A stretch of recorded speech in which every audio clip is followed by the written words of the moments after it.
Stoner, it's always a family affair when you come to the Heartland and you get a matchup like this one between the Texas Longhorns, a scorching Texas Longhorns team, as they take on Kansas State.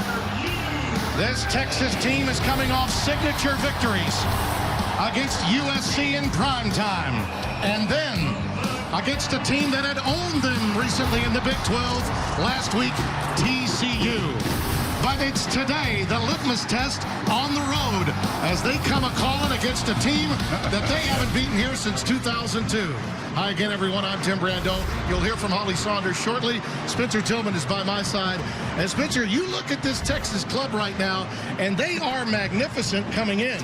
But that's for now. Yeah. What kind of team will we see today? They've been playing well, and their quarterback, Sam Ehlinger, has been playing exceptionally well. He's been perfect in terms of no turnovers during this three-game stretch where they've been undefeated. But Tom Herman is a truth teller, and he's telling his team there's no one on this roster that has defeated Kansas State at this place. It's physical. They've got to expect that. The only thing they can rely on is their preparation, which apparently has been good this week. On the flip side, Spencer, Bill Snyder, the Hall of Famer, has been so upset with his quarterbacks. He called them both out and his offense this past week. I thought it was a heady, wily move from the old veteran. I think Alex Delton, the quarterback, gives him the best chance to win. Skylar Thompson, he's been the starter through all four to this point. Both of them will play, but I think ultimately they're going to try to shorten the game with their run game, beginning with the quarterback, Alex Delton. We do have a major story surrounding the Texas offense coming in, and it will affect the protocol of how Tom Herman will call today's game.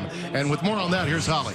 Absolutely, Tim. It's been a unique situation for Texas this week, as their offensive coordinator Tim Beck was hospitalized on Thursday due to an infection. Now, this caused them to ask the NCAA if they could promote an analyst. Yes, well, permission was granted. So today you'll see Jordan Salkin have a chance to help Coach Herman over headset. I had a chance to talk to Jordan before the game, and he said all the right things, Tim. But you know when you look at somebody and you think they're nervous, it's just the way that he was acting, Tim. But either way, it's a great opportunity for young Jordan Salkin today. Everybody's got to step up for Texas on the road today, even if you're a rookie in the booth. We're in the Heartland, where football is truly about family.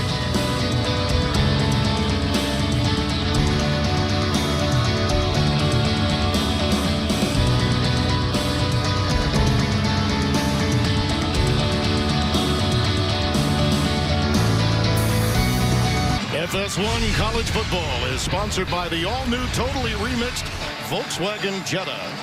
Marvelous day for football, 57 degrees, a lot of rain overnight. The cold front came through. Cloudy forecast as Tom Herman's team prepares for its first major road test in the conference in the regular season. And there's the Hall of Famer, Bill Snyder. 27 seasons here, a 3-year sabbatical, and his curtain call, arguably the best in college football history. One of the highlights has always been able to sit down and get a nugget from the legend. Only active coach in the Hall of Fame. Andrew Hicks is going to boot it away. Back deep is Deshaun Jameson, and he'll take it from his 8-yard line. Markers down as he is corralled at the 25-yard line, an 18-yard return. And a flag we'll have to see, normally in a position where we might have a block behind the back. It could set Texas back a bit in this opening series. Our referee today is David Alvarez. During the return, holding, return team, number 81, 10-yard penalty, first down.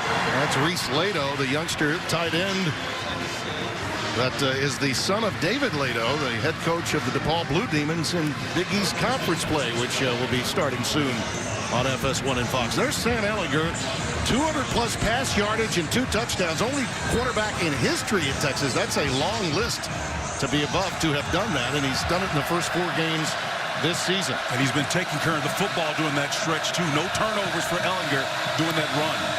So they begin from the 12-yard line and run zone read with Trey Watson. This is a committee of backs that they'll be utilizing today as we hear from Tillman's takes. I think that's really the link right there. They've got to establish their passing game because it is going to be a committee of backs. They've got two great wideouts. We'll unpack that. So the key is going to be able to disrupt the execution for Kansas State and their guys up front. If they can't affect Ehlinger, who's been playing lights out, it's going to be a long afternoon for them if they can't control the line of scrimmage. A gain of 6, 2nd and 4. Keontae Graham in the backfield. Now they go with the little bubble screen out to Duvernay, and Devin Duvernay, they want to get the ball as often as they possibly can, is just shy of the first down yardage necessary. Eli Walker, number 7, free safety, making the stop. 3rd down, and we'll call it a yard here. Yeah, little Jordan Humphrey and then Colin Johnson have been the main 2 receivers at this point. But watch Duvernay. He's the guy that really has been out right now. He's going to step up his game at wide receiver. Out of the shotgun with Ingram in the backfield. And Keontae bounces it outside. Nice. Oh, really good cut. And is run down from behind by Daquan Patton, number 5. He made Kendall Adams, number 21, the free safety, miss on that play. It was just a great move that he showed you some of the speed and quickness on the outside. It was just outstanding. The ability to get around him to the edge was impressive. He's the most talented of the trio. Freshman from Carthage, Texas, highly thought of. Need to keep him healthy. He's been nicked up lately. Play fake. And now out of the rollout, Ehlinger, much better passer on the run than in the pocket in terms of his accuracy. Gets it out beyond the 40-yard line. That's about 4 yards shy of a first down. We'll call it a gain of 7. Yeah, I like the balance that Tom Herman is really putting together. He says it's a by committee affair as far as the coordinators are concerned. It is, but he's the one that's calling the shots ultimately. He's really spreading the field effectively, putting stress on K-State's defense. One of the things, matchups to keep an eye on today, Colin Johnson, the all-everything wide receiver, working on Duke Shelley. This is now Beck. Andrew Beck, the tight end, stopped by Eli Walker. They'll use Beck along with Brewer and occasionally the youngster Lato that we mentioned a moment ago that was flagged on the kickoff. Well, that play made possible by great blocking up front.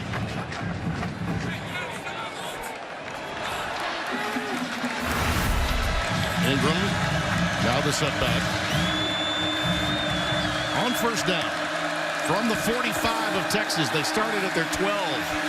Plenty of time. He's got him wide open. Absolutely wide open, and he missed him. Duvernay had a big-time step, and that has been the issue for Ehlinger. Accuracy problems. Jonathan Durham was beaten and beaten badly here.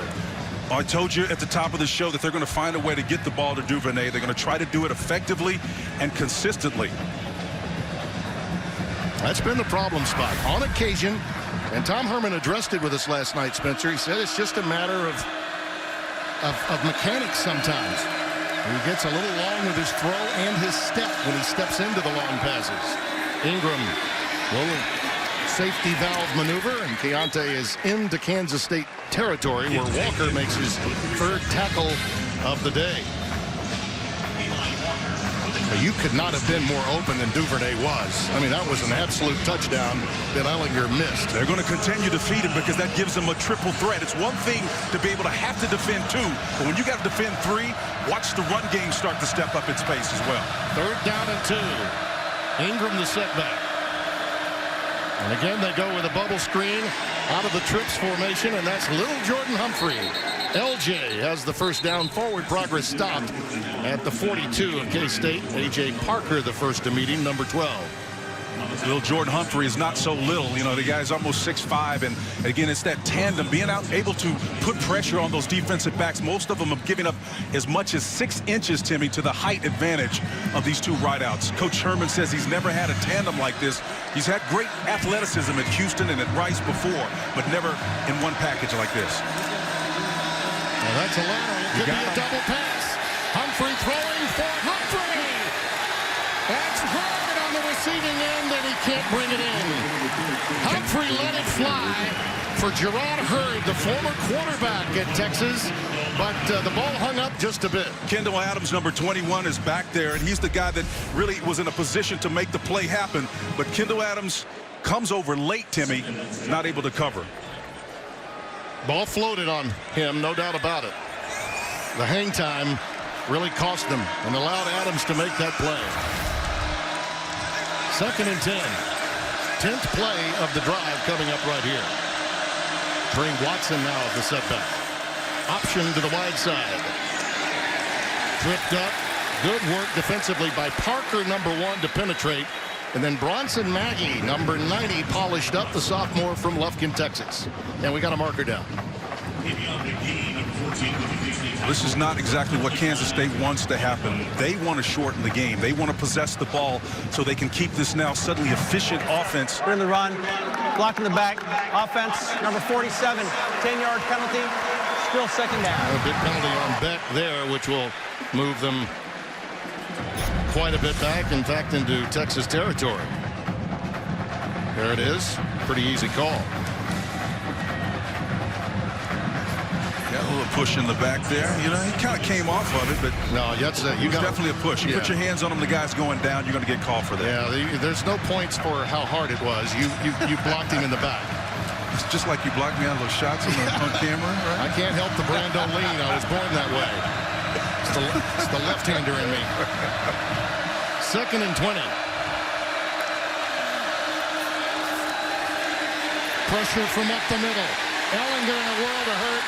Heaves it out of there. He was well outside the tackle box. Trey Dishon. Dishon with a huge bull rush right up the gut, Spencer. Well, Dishon is coming around this direction. That's what flushed it out. The 4-man rush shows you the pressure off the edge, the inside move, and the ability to come out up front. That is how you play and put pressure on this suddenly resurgent Texans offense. The big guy, I'm telling you, he's got his ears pinned back, coming hell bent for election, man. Another Spencerism just popped out, right? A little. It's election season, yeah. Almost anyway. Hell bent for election. 3rd down and 20. A drive stymied by Texas miscues and missed opportunities in the passing game.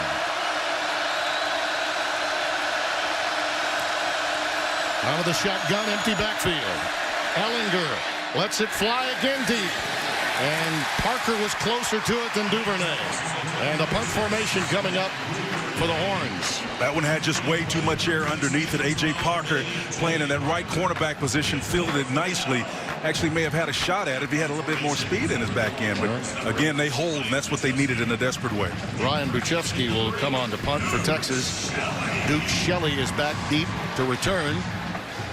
3 first downs for Texas on the drive, but a couple of penalties. One on the opening kickoff, and that block in the back was huge to help Kansas State defensively in that series. Fair catch is called for by Shelley at the 6-yard line.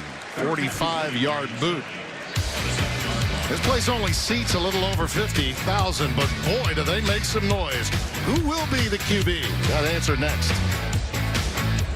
As expected, it is Alex Delton that gets the call. The junior, the more emotional leader from a verbal standpoint for Bill Snyder. As you see, Skylar Thompson has gotten the lion's share of opportunities. The redshirt freshman looking on. I think the fact that he's the better runner, Timmy, is what the strategic move was all about. Without a doubt. It's going to be tough to run against those double-A gaps. Yeah, big time. This front seven's been outstanding of late for Texas. Here's Alex Barnes, the go-to back. He gets ahead to about the 8-yard line. Stopped by Gary Johnson. Well, last Saturday, West Virginia was 7 of 12 for 82 yards. No touchdowns, no picks. That was important. He does have, the ability to run the football. And you're right, Spencer, because they utilize their quarterbacks as running backs in their offense. That is of utmost importance to Bill Snyder and his staff today. He'll take it himself, gets beyond the 10 to out to the 13-yard line, and let's get Tillman's takes for K-State. So, Timmy, along with that run from the quarterback position, Alex Barnes has got to help out. He's a big guy, 6'2", 222. They've got to shorten the game with this rushing attack. If they had done that on first down, you'd look at favorable pass run distance there on that particular one. But then how do you manage that? The double A-gap look that we saw up front, you got to man up along the line of scrimmage for Texas. That's the key for stopping this Kansas State offense. 3rd down and 4 with Isaiah Zuber motioning out to the left side. So they got trips to the bottom of your screen here. Zuber in the slot. Texas showing blitz. It's a run blitz, as it turns out, and Delton runs right where the blitzer came from. It's a first down. Out beyond the 20-yard line. Outstanding decision by Delton. Caden Stearns, number 7, the freshman, made the stop. Alex Barnes, he's the guy that really made this possible. Watch his kick out back there. That's what springs the quarterback to the outside, having a heady fullback that understands exactly what to do to free his quarterback. First down 10 from the 21 for K-State.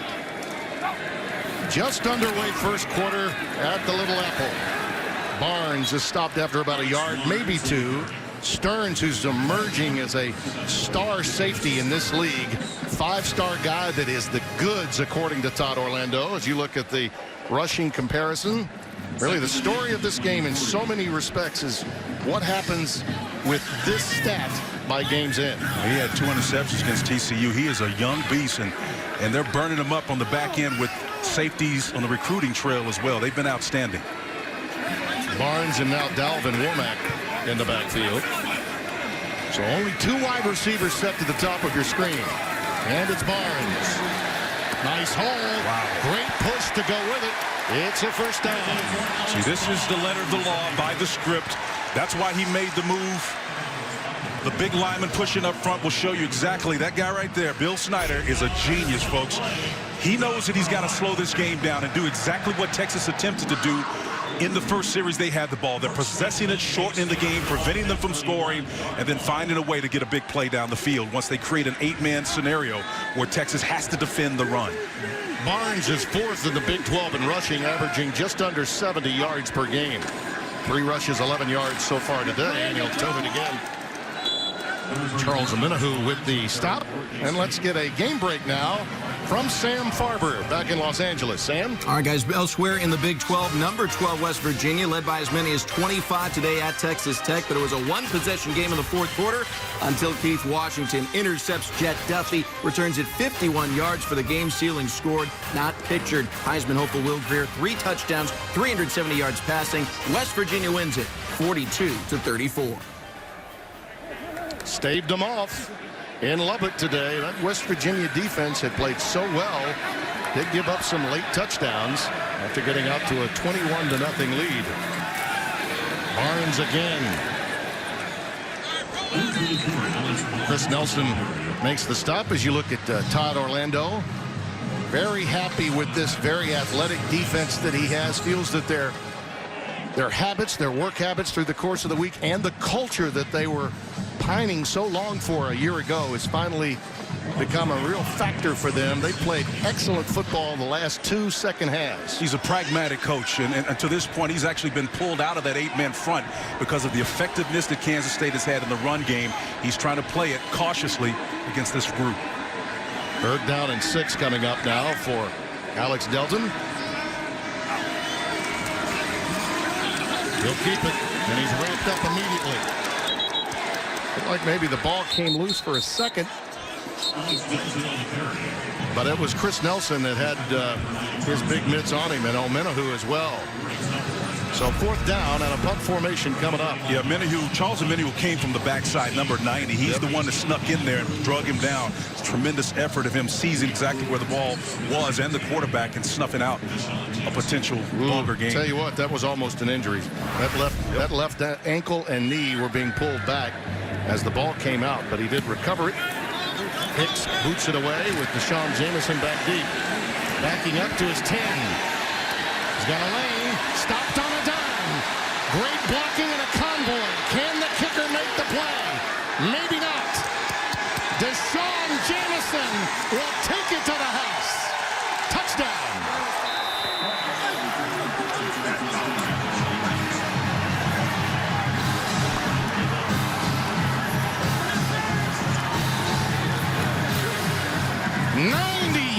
On a 55-yard boot.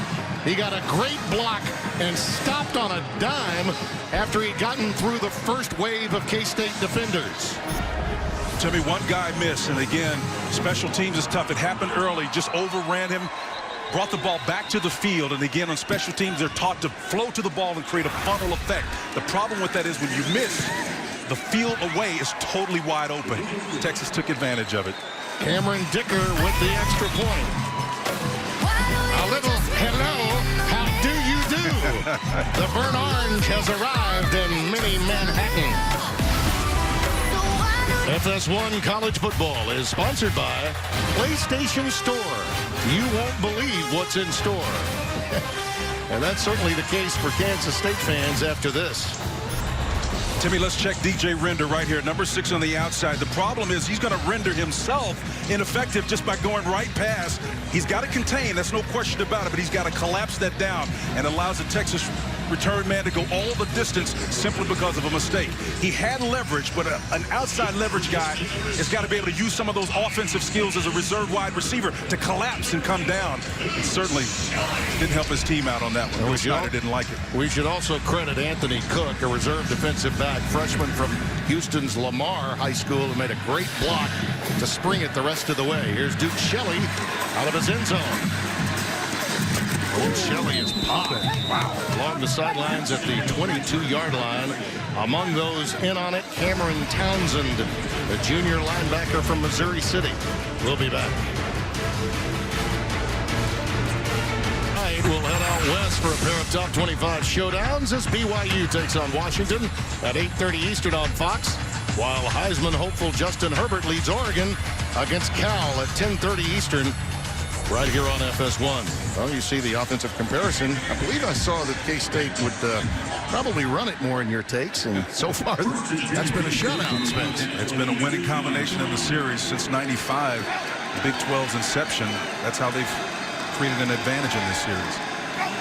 From the 22, Delton remains the quarterback, trying to run with patience, but there's nothing there. He's going to lose a couple of yards here. Outstanding penetration from Devontae Davis, 18, the senior from Miami's Booker T. Washington High. Jeffrey McCulloch also pressed into duty. Had his first start, number 23, a week ago, and played very well in that victory over TCU. Yeah, I tracked that kid out of Houston. He plays the bandit position at linebacker. He's really active, probably undervalued, but he's got an opportunity now to state his case that he belongs in the lineup. Texas has a number of great defenders that were hurt before fall camp began. Here's Isaiah Zuber with his first grab and a flag. As you could see, his head snapped back just a bit. We should have a face mask to go along with that. Off the first reception of the day, and there it is. You can see it right there. Chris Boyd, number 2, puts that hand right on the face mask, and you can Personal foul, face mask, defense, number 2, 15-yard penalty, and an automatic first down. He's their best cover corner, and he's going to be seeing a lot of Isaiah Zuber today. Chris Boyd, the senior from Gilmer, Texas. Well, that aids the Kansas State cause as they try to answer after Deshaun Jameson's first punt return for a touchdown of 90 yards. Barnes remains the setback out of the gun. Delton again trying to find his way free on the left side, but again, not much there. This is a Kansas State offensive line that still has some question marks, and in the past they've been very solid there. Gerald Wilbon, number 94, making that tackle. They are led by their right tackle, Dalton Reisner, 71, senior that's got football potential well beyond college. He's got some young guys there with him that need to step it up for them to be able to get what they like to get from the quarterback on the ground. Premature movement in the line, and now Zuber becoming a defender as he was running that go-around against Chris Boyd. Check the flag. Yeah, it was along the left side of that Texas front, but again, Kansas State may have drawn him off. The activity is going to come from this outside right here. You can see Offside. the movement. Defense, number 49, in the neutral zone at the snap. Right. 5-yard penalty. You can see Reisner, who was more upright, the right tackle, did not move. And it was Taquan Graham, the guilty party, number 49. There's Reisner. What a fine young man. Had a chance to visit with him, you and I, yesterday. So focused, man. Just a spirit-filled guy. Just a joy to be around and talk about. He's got all 16 of those principles down, too, Bill Snyder. Yes, he does. Delton. Alex Delton on the carry. And you see Gary Johnson making the stop. And you see Andre Coleman, the offensive coordinator, along the sidelines. A very eventful week for him as a quarterback change was made. when his head coach told him the quarterback change was being made. Along with Charlie Dickey and, of course, Colin Klein. They got a really unique tri-coordinator scenario right there if you're looking for a challenge. 3rd down and 3 from the 45. Dalton shoots it low and incomplete. Boy, that's a grounder. Harris was right there. Isaiah was wide open, and he just threw it into the dirt. And that's a catchable ball. Again, that's a pitch and catch scenario, but that shows you why he's starting. That's not his strong suit, what he does. And, of course, Bill Snyder was resigned to not mention that, and he's not going to declare an advantage to us for sure. But clearly that's not his strength. He's a runner first, and as long as they keep him in this sweet spot, I think he's going to be effective. Kansas State's number 28 is now wearing number 4. Got a lot of that on special teams in the college game. That's just for our spotter, Brett Bender. So That's why they pay you the we're big looking bucks, for those right? dual numbers, as we oftentimes do. Punt from Hicks is a good one. Taken by Brandon Jones. And a fair catch called at the 11-yard line. Sam Ehlinger has been playing tough. Just wants to have a few more bullseyes in the passing game. He is coming right up. Timmy, Elijah Walker has been active, man. He's from that safety position, the free safety. He's been at the point of attack. He's been strong and then working from distance. Great leverage on this play to deny additional yards. And watch him, again, adjust to this one. The angle is what it's all about. Continuous pursuit. He's been the model of consistency on the back end for Kansas State's early.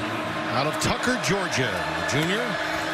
Plays with an outstanding level of energy, as you see LJ, Jordan Humphrey, take the swing pass. And it's Eli Walker yet again making the play. 8 tackles for Walker in that game with West Virginia. And, you know, he knows the task that's ahead of him is having to deal with these physical wide receivers all day long. That's a gain of 7.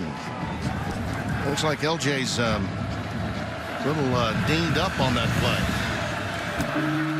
He's out of there now on 2nd and 3. Watson bounces off a couple and is ahead for 2. He'll be a yard shy of a first down. Wyatt Hubert made the stop. Let's see if he got rolled up on here, Spence. Yeah, sometimes it's tough to tell, but you can see number 7 showing effort, which he does all the time.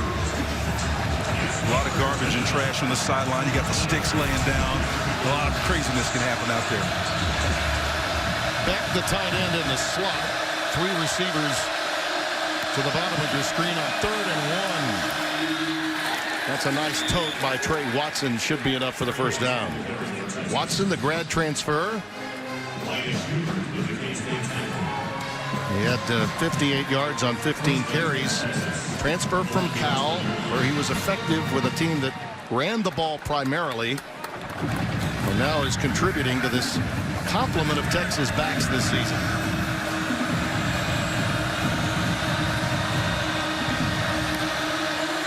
Beck stays in to help with protection on first down. Ehlinger rolling and finding his man.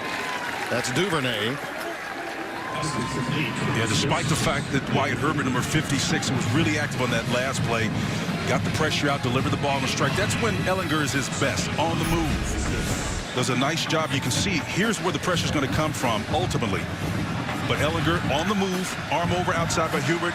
Nice job of releasing that ball on the throw. He's pretty darn good, is Ehlinger. 2nd and 4.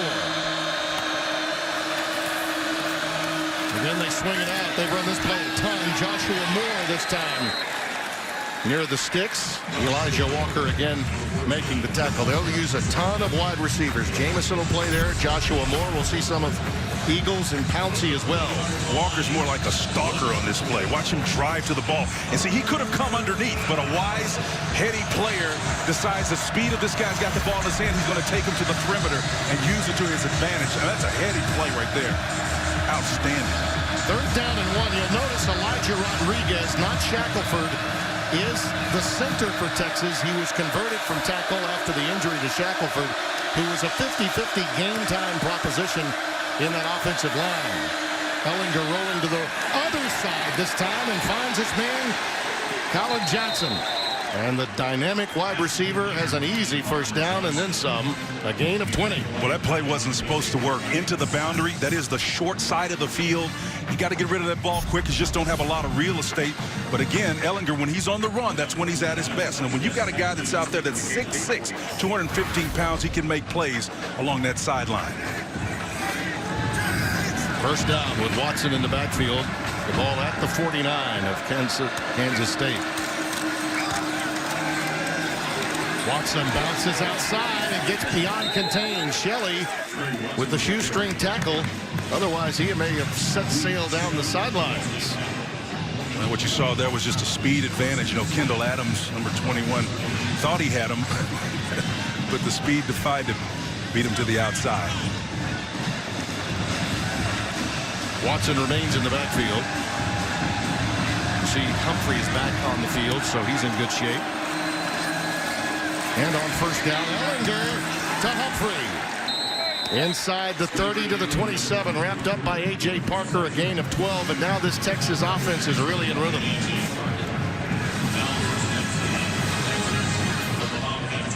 Winding down to the end of the first quarter. That is the end of the first quarter. Now this drive began on the 12. They had one at the 11. The only points were netted on a 90-yard punt return for a touchdown by Deshaun Jameson. We're in the heartland of the Big 12. Texas with the lead through one. This one college football is sponsored by the all-new totally remixed Volkswagen Jetta. We open second quarter play here at Bill Snyder Family Stadium in Manhattan, Kansas. Tim Brando, Spencer Tillman, Holly Saunders. Happy to have you with us. Trey Watson in the backfield on first down for Texas. This is a critical moment now for the K-State defense. Throwback, they got him wide open. It's wide open. Ehlinger's got it on the throwback. And he stopped at the 5-yard line. The ball hung up. DeQuan Patton made the stop. Watson made the throw. And it hung up in the air just a little. But in that time at the end of the quarter, Texas had some chicanery planned. Yeah, Trey Watson needed a little bit more air out of that ball. He hung it up there. His quarterback had to go get it. Great play there. First and goal from the 5. Nice feet. Watson burrows under near the 3-yard line. Here it is. Well, look at the feet. When you can see him come up here and watch him bounce when he comes back. Well, here's the other play back before that, the throwback. It's an outstanding job, first of all, of making Ehlinger make sure he's clear. Ehlinger has to hold on it. You know he wanted to score. He's got that look in his eye. But great job of executing in the end. The net result, big game. Well, second play of over 20 yards on this drive for Texas. Texas now over 80 yards passing. Yeah, they're clicking now. You can tell. Ehlinger shoots it. Got it. Jackson, touchdown. Shelley battling him for it. But the call is touchdown on the field. And when you got a 50-50 ball situation, Spencer, and a 6'6", 220-pound wide receiver, you're going to win most of those battles. Well, the 50-50 ball with him out here is more like an 80-20 ball. When you got a 6'5" guy out there that can go up and climb the ladder and pluck it out, that's his, man. That's 50-50. Forget about that. He owns it. Let's see him high point that ball. At the top of the flight of the ball, he goes and plucks it out of the air. That's the decided advantage that he has in both these wide receivers. Jordan Humphrey on the opposite side. Colin Johnson. Look out, Big 12 Conference. Here they come. Cameron Dicker, freshman from Austin, Texas, with the extra point.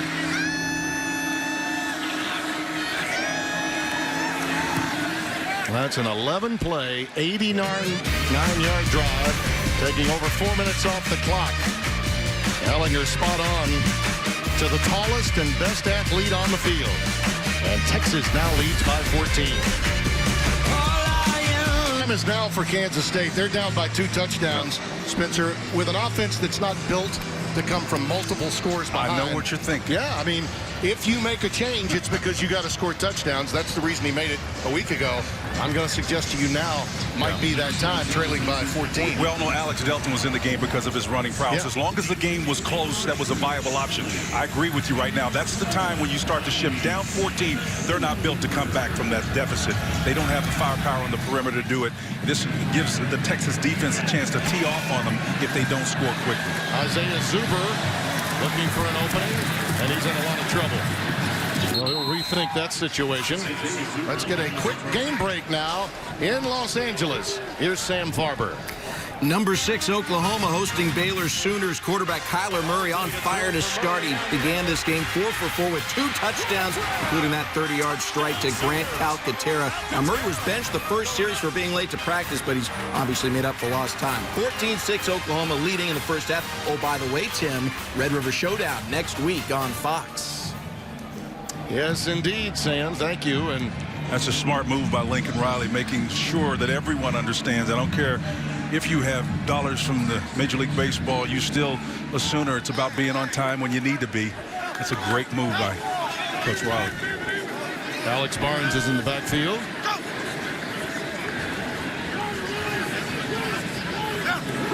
Delton does remain in the game at quarterback, and you would suspect that, particularly with this drive beginning here.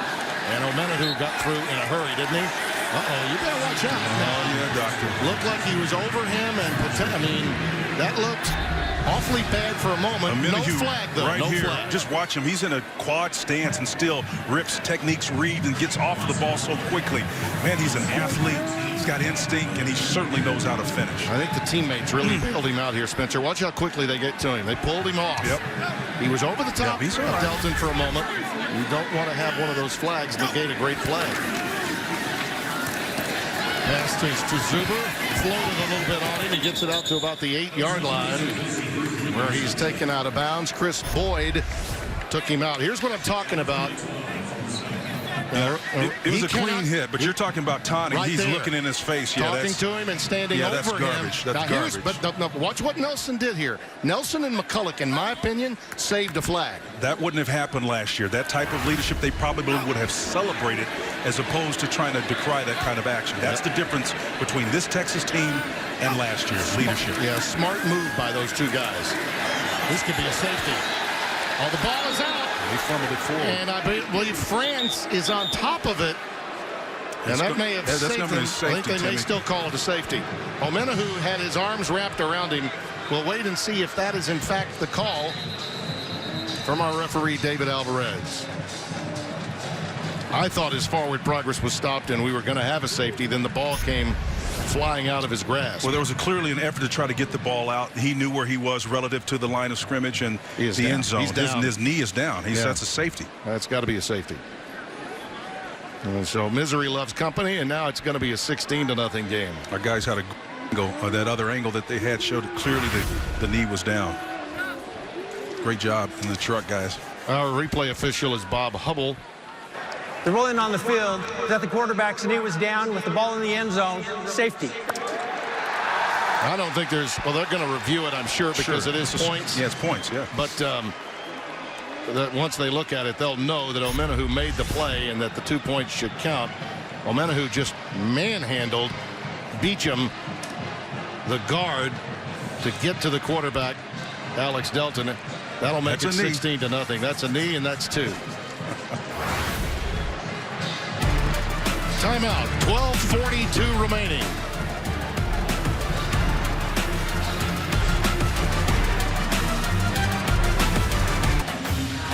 FS1 College Football is sponsored by PlayStation Store.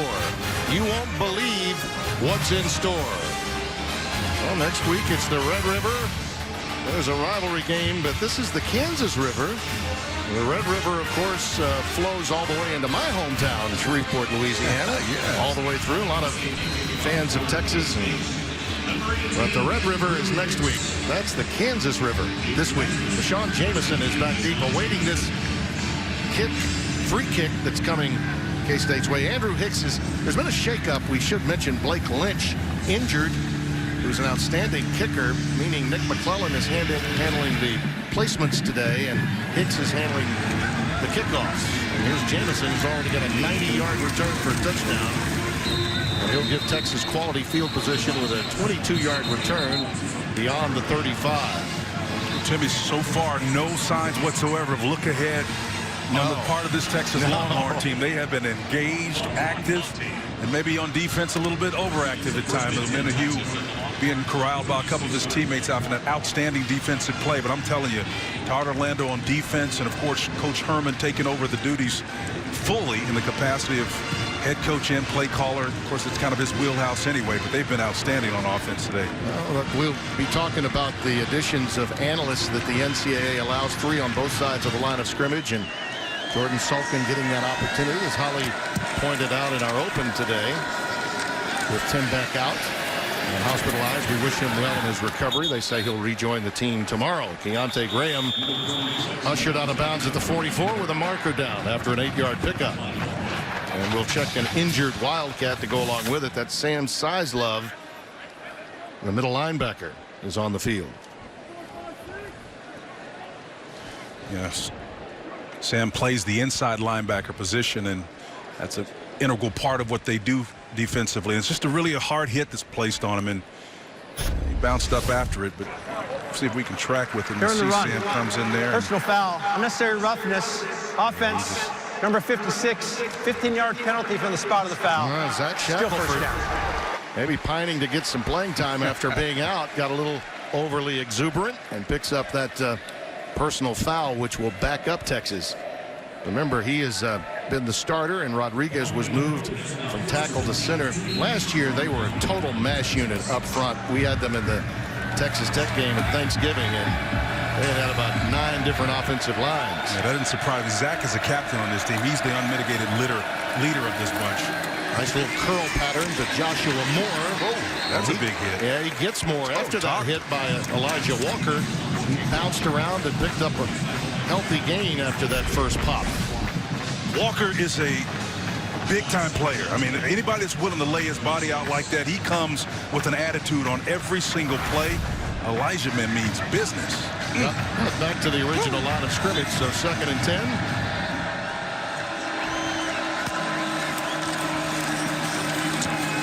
Ingram, nothing doing.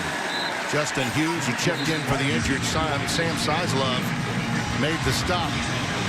High school teammates Justin was with Duke Shelley and Elijah Sullivan in Tucker, Georgia. I like his size, Tim. He's taller than he would be for that position, but again, at about 6'6", he's an outstanding leverage guy. He plays with the type of leverage you would expect of a guy that tall.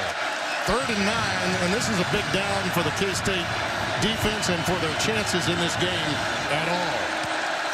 They cannot afford to fall behind 23-0. Little crossing pattern, shallow cross to Colin Johnson. How about that? You thought he was down. He keeps on churning. First down, Texas. That's a 14-yard gain. Well, Justin Hughes has got to make a tackle on this play. He comes up, he has leverage on him, but he puts that hat across and doesn't finish. And again, when you allow this guy, Colin Johnson, to get vertical on you like that spin, he'll hurt you. Ellinger really in rhythm now. Finds Gerard Hurd. He's got it at the 39-yard line. A.J. Parker the stop. They move the chains again. Shallow crossing route underneath. And again, he was on the inside shoulder, which actually afforded him an opportunity because a defender was playing with leverage to allow him to turn the opposite direction and get vertical upfield for additional yardage. I bet if you're in a private room without consequence, you ask Sam if he threw that back there intentionally, he'd probably say no, but it worked out to his advantage and allowed Collins to get extra yards. 10 first downs to only 3 for Kansas State.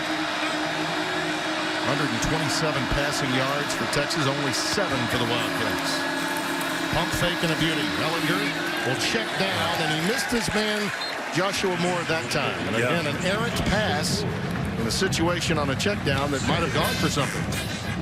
And what happened on that play, he just had to double reset his feet, did Ellinger, and that kind of got him off. But when he can set his feet, or either he's on the move, it actually helps his throwing ability. But those are some of the nuances of his game that, as we talked to Coach Herman yesterday, he still needs to improve upon, and that accuracy is going to help his receivers make plays downfield when he gets it perfected. 2nd and 10.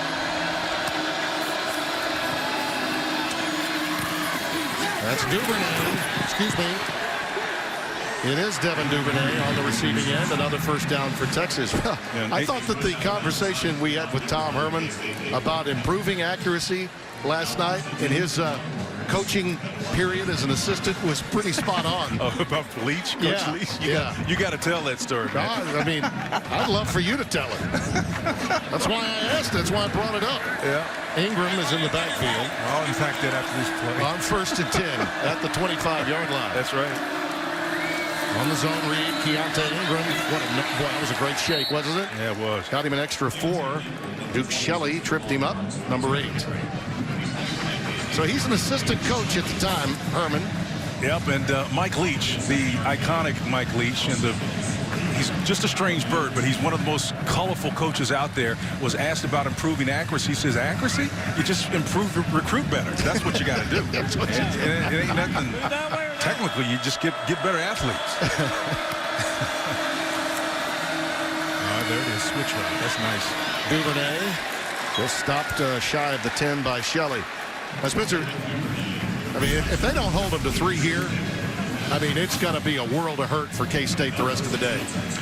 Well, I think that the thing about this is when you play soft coverage against those little switch routes, those little what we call Texas read routes where the guy's coming back inside, he sees zone.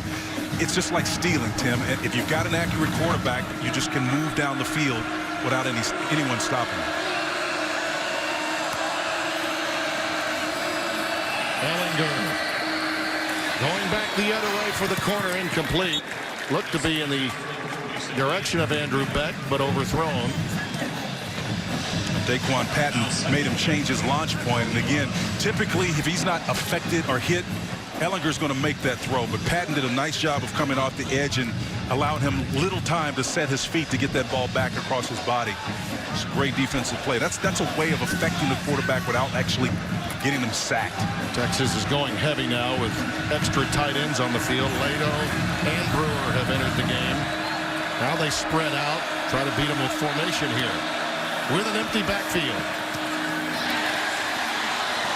Bingo. A lot of pressure. And he decides to take it back inside from the 10 to about the 7-yard line. That's called design. They had 5 receivers outside trying to create openness again for the quarterback, and the ball's going to come back inside. That's boom, right back at you. Yeah, that should have been not a design run, but that was an option. He actually could have run that ball if he wanted to. Hubert got his mitts on it, came right back, and wisely, Ellinger with a beautiful ad-lib job. When you go 5 wide, I guarantee you this is basically a reasonable facsimile size-wise of a Tim Tebow. I don't know why you try to throw it. You just run the ball.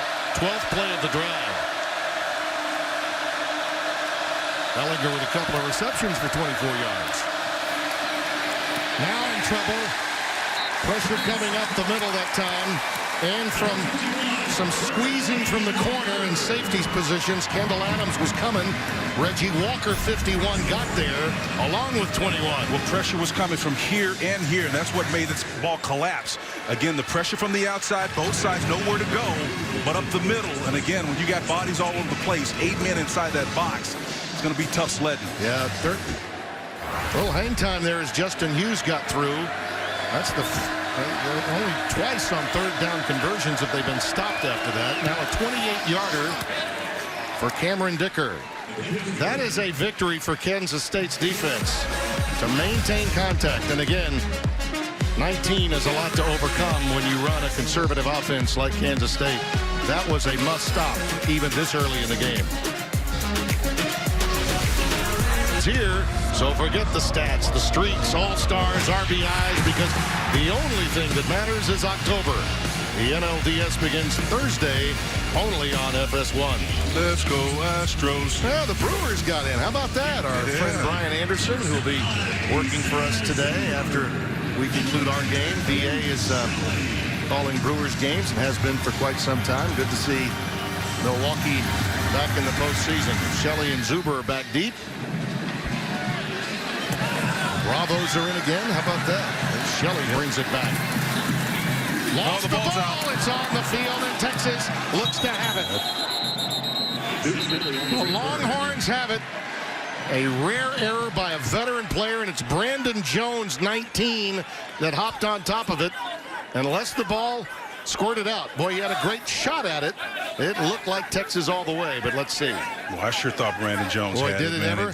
Could have popped out. Wow. Shelley may have On the field regathered. is a fumble recovered by the receiving team. 1st down. Kansas State. What a break. What a break. That was some official sleight of hand there. Well, I think the ball can squirt out. But Yeah, I mean, it it looked like Jones was all over it, and Shelley, to his credit, may have regathered it. Let's take a look here. Well, the initial, when it comes out, it's going to be clear. Yeah. There's At least 19. for the moment. Yeah, but Shelley was on the deck and in a position to regather it. Yeah. That absolutely is what happened. So a big break. Back of the wrist does not put you down, so the opportunity was there for the recovery, and Texas missed it. Delton stays in the game, gets out of some trouble, and is ahead to the 25-yard line. So he picks up 2, and he was running away from and finally tackled by Ominahu again, who's had quite a first half. Gary Johnson was in that mix, too. Again, playing that rover outside linebacker position. He almost ran dead into him. Oh, man. Alex Barnes is in the backfield on 2nd down and 8. They have really been behind the chains.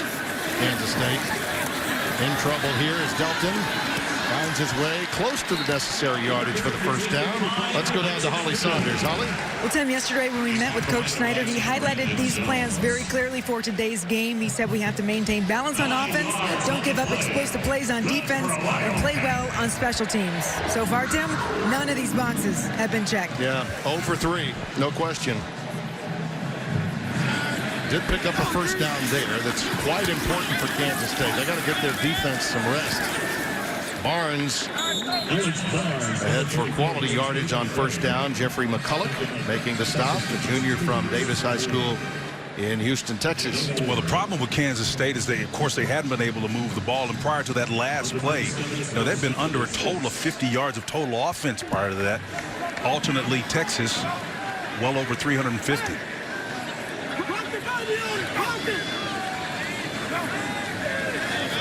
Second down and 6. Delton's going to audibilize here. Yeah, this pressure look is what's giving him problems. He doesn't have a man to count for. Lets it fly. Incomplete. And a marker comes down. Reuter, the intended receiver, and Devontae Davis will be tagged with pass interference. And I'll tell you, Spencer, that was a 50-50 interference penalty. Did you say pass interference? Pass interference, defense, number 18. 15-yard penalty and an automatic. First down. There's jockeying all the time, and that's not a lot. That is not a lot. There's always this group back here is so athletic and talented. I think in week 1 they had a ton of unexplained penalties, most of them coming on the back end, and then they got in that clean stretch when they won 3 in a row. But this team right here defensively is pretty darn good. 6 penalties now for 70 yards, and there's another one thrown in the turf in the direction of Isaiah Harris. I tell you, this is just poor execution, and we understand why they wanted to run the ball, but the nearest guy to that stack formation that they had was the safety. All the way back about, Brandon Jones, maybe 15 yards back on the ball on the hash. 2 guys out there, 1 to block. You had a chance to make a big play. Just put the ball on the numbers and let the receiver have some space. They get at least 15 yards out of that last play.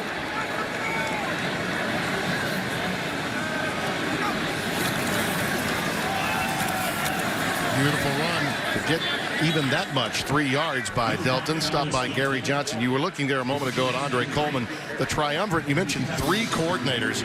Charlie Dickey, longtime offensive line coach. Remember, this is a staff now that's got a new defensive coordinator and offensive leadership because Dana Dimmel left, now became the head coach at UTEP. And Dickey, the offensive line coach. Andre handles some receivers. And the former Heisman finalist a few years ago, Colin Klein, the last time K-State was a national factor, is working with the quarterbacks. Delton's pass is behind Zuber, the intended receiver.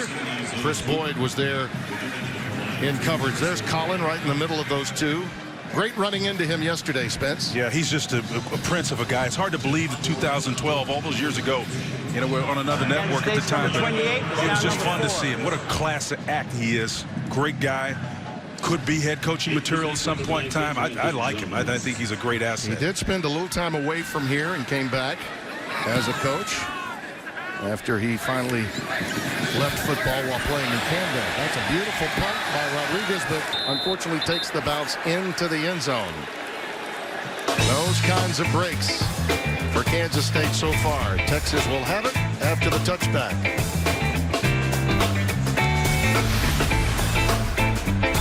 Coming up on the State Farm halftime, see the Trevor Lawrence injury and the Escape Act pulled out by Clemson. Oklahoma with the curious QB move ahead of next week's Red River Showdown. And West Virginia makes their case to be the best in the Big 12. Tim, Spencer, see you at the break. All right, Rob, thank you. Chase Bryce from Grayson, Georgia, was the young man in that game that came in to lead the Tigers to that come from behind win. Got a lot of help from Travis Etienne, outstanding running back from Louisiana with 203 yards. You see Trey Watson taking it ahead for a couple of yards, stopped by Justin Hughes. Time now for turbocharged players, sponsored by Volkswagen. These two are rarely seen in slow motion, Spencer. How about the play of Colin Johnson and Devin Duvernay? Well, both of them are outstanding athletes. Again, different size and build makeup. They've got height, they've got speed, they've got athleticism. They do it in a supercharged fashion. It's only going to allow this Texas offense to become more explosive just in time for the Red River rivalry. 2nd down and 7. See the discrepancy in passing yardage as Deshaun Jameson's now in trouble. And will be hauled down by Elijah Walker again. Wow. He had a lot of help from Kyle Ball. 44 was giving chase, the junior from Prairie Village, Kansas. But that's a loss of 14, and Walker walloped him. Well, the pressure's going to come from all different angles, but ultimately this is the guy that's going to make the play. Number 7, he's been there. Elijah Walker, frequently he stays engaged and active. And watch him come from depth and distance from behind and lays the wood. Man, this guy is omnipresent, Tim, everywhere at the same time, it seems. Well, that backs them up to the 9-yard line. This crowd trying to get in it. They have not had much to cheer about. 3rd down and 21. Only 3 coming in. Pressure, the ball is loose. Ellinger may have recovered. Reggie Walker knocked it away from him. And now this crowd that's been waiting with bated breath for something to cheer about could likely have. The ruling on the field is a fumble recovered by the offense. Timeout, Kansas State. K-State does get the timeout. And they should have good field position after the punt. Clock operator, please put on 2:54, please. Reggie Walker right out here, that outside defensive end position. Watch him come off with the hatchet move.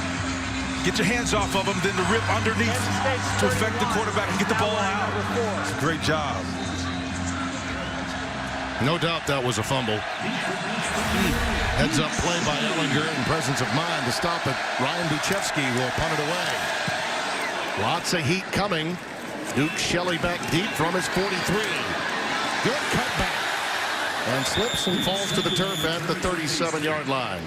Time now for a game break. Let's go back to Los Angeles and Sam Farber.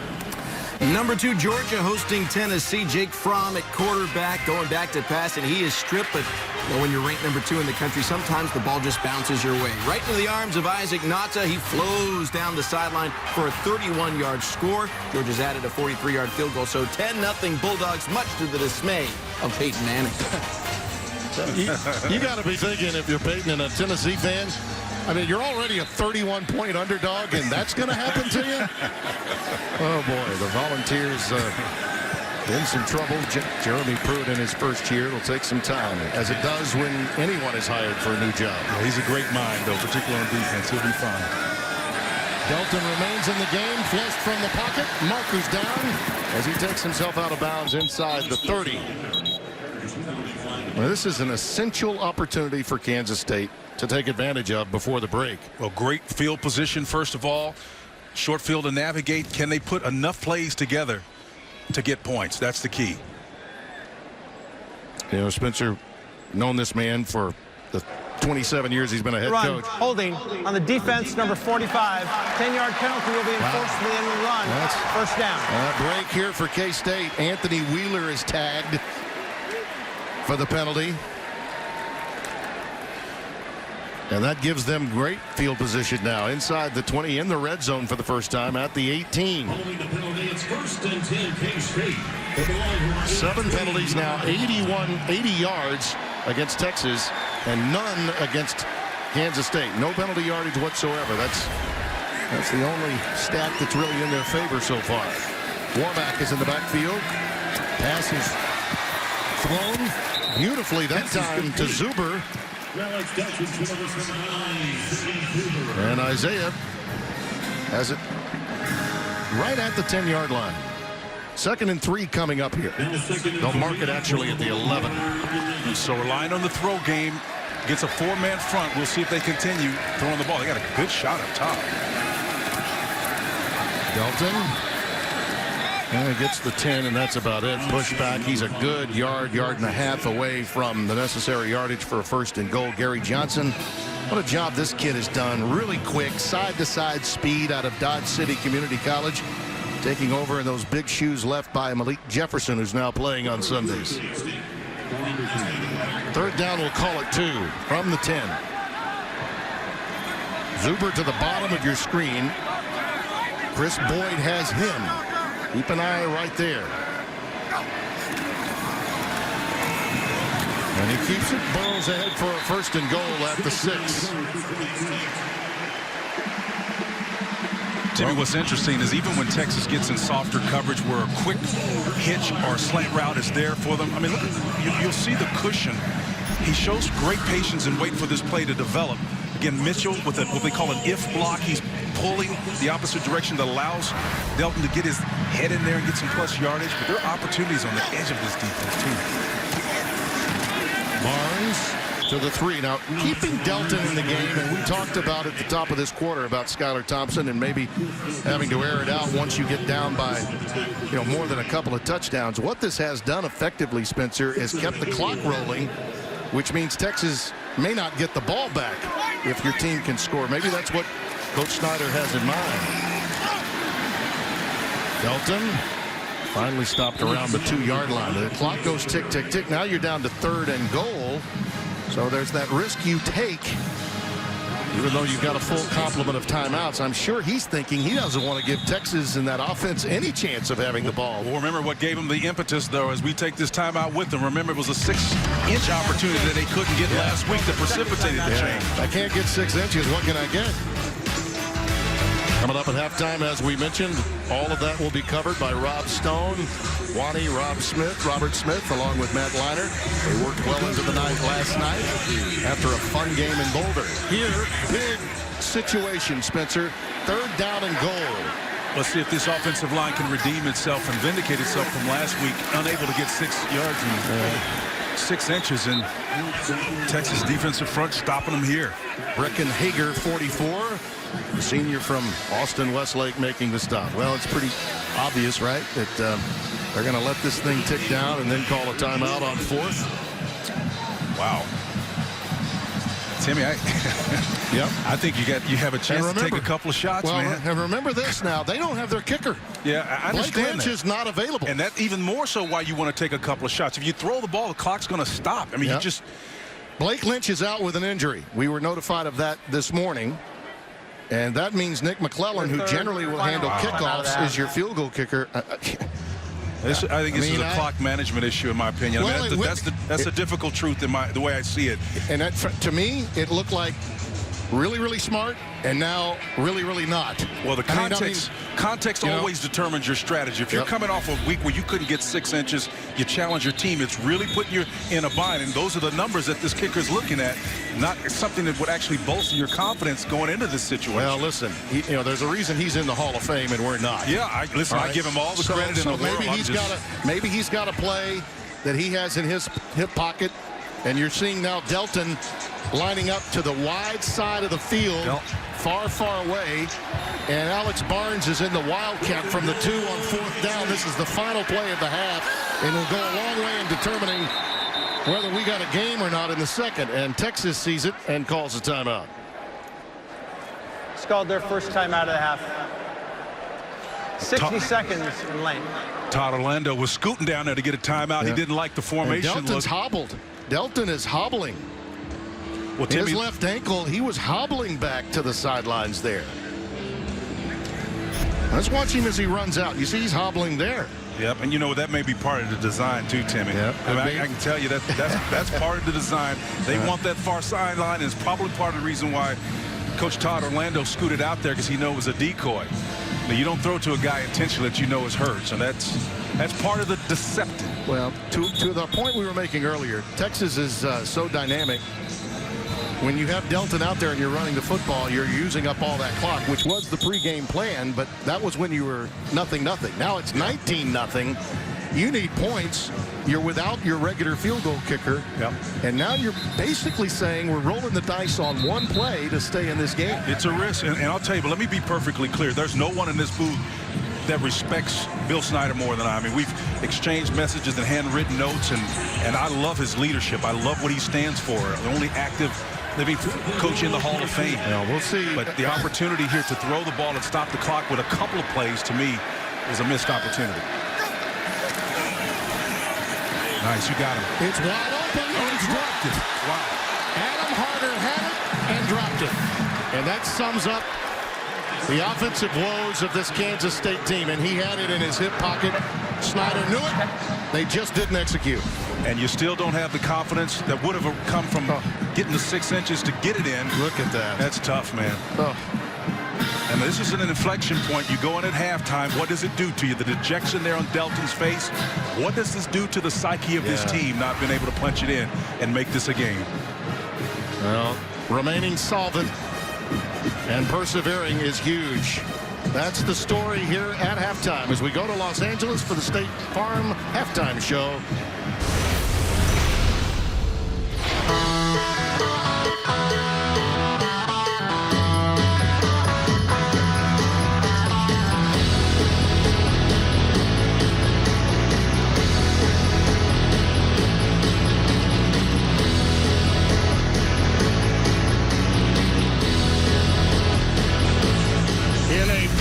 League, this was a back to your roots, pound the rock kind of game. And at halftime, Texas has used their brute power as well as their dynamic explosiveness to have a 19-0 lead. We'll hear from Holly in a moment. Spencer, your thoughts in general terms about the defense and Charles Omenihu really taking the line of scrimmage over. Really love how Todd Orlando moved him around inside. Again, whether he was playing from that defensive tackle position, backside, inside, outside, he was really very effective. And again, it's about matchups. Here on the edge, the ability to shed and release, and now they move him inside. Todd Orlando looking for matchups. It doesn't matter where they are on the line of scrimmage. They've turned Omenihu loose, and he has held this offense rather, to 50 yards rushing for Kansas State. Now they're going to cut it because that was the plan coming in to be able to win this one on the ground. So far, that plan has failed. As did the sequence at the end of the first quarter, but you got to give Snyder credit. He had the play in his hip pocket we talked about. They simply didn't execute it. There's Zuber taking the opening kick. Remember, Kansas State deferred to open the game, and he'll be stopped shy of the 20 after an 18-yard return. Holly Saunders talked to both coaches at halftime.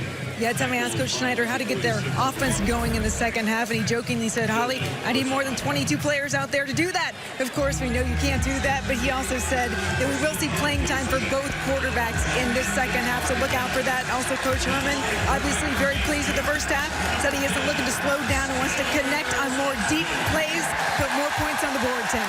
Skylar Thompson does start the second half. We had thought, really, at the beginning of the second quarter that they might call his number. He can throw it a bit better. And here's Alex Barnes ahead to the 22. Chris Boyd making the tackle. A little extracurricular going on between Johnson, number 33, and Dalton Reisner, 71, the leader of that offensive front. A little bit of fight from this team as you see Andre Coleman, the offensive coordinator, down along the sideline. He likes Thompson, that's for sure. Again, Holly's report was great because Coach doubling down says he needs more than 22 out here to win. That's ouch. That's calling out your guys. Yes, it sure is. That pass a little low. Reuter was in position to take it. Falls incomplete. So now you got your guy in there, your quarterback that's supposed to be able to throw it. And then now, maybe it's catchable, Tim, but it could have been thrown better as well. So he slipped a little. Yep. Reuter did. And you see that does appear to be a noticeable limp for Dalton. You thought perhaps a ploy on that last sequence at the end of the first half. Perhaps he is still a little bit nicked up. Barnes is in the backfield on 3rd and 6. Three-man front for the Horns, and they come with some pressure. It's picked up, and Thompson's pass is caught by Schoen. That's his first catch of the day.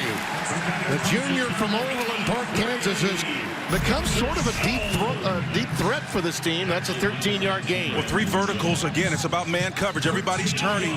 The little out cut underneath it is what made it possible. Now pace and tempo. Let's see if they can move the ball up the field and put 2 together.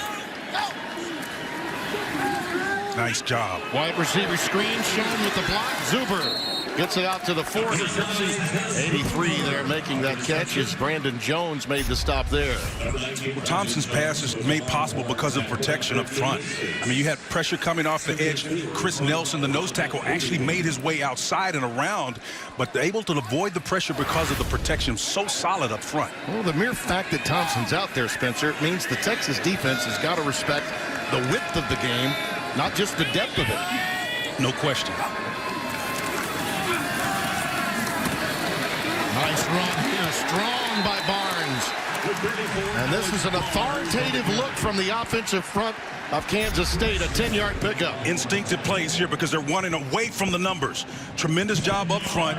Doing a nice job of working on Chris Nelson, almost unmovable in that middle. At 6'3", 300 pounds. The red shirt, he's just an unbelievably difficult guy to move. But when you decide to go that direction, and he's got his weight bearing down, your centers, all those guys up front, have got a tough task to move him. Well, we've certainly seen the adjustment that Holly was talking about relative to the change at quarterback. Play fake, looking deep for Zuber, on a fly. Incomplete, flag off. Now you see that often when the pass is to the back shoulder or thrown a little behind. Just no time really for Chris to make the adjustment. Well, Chris has a right Pass to this ball. interference. Defense. Number 2, 15-yard penalty and an automatic. First down.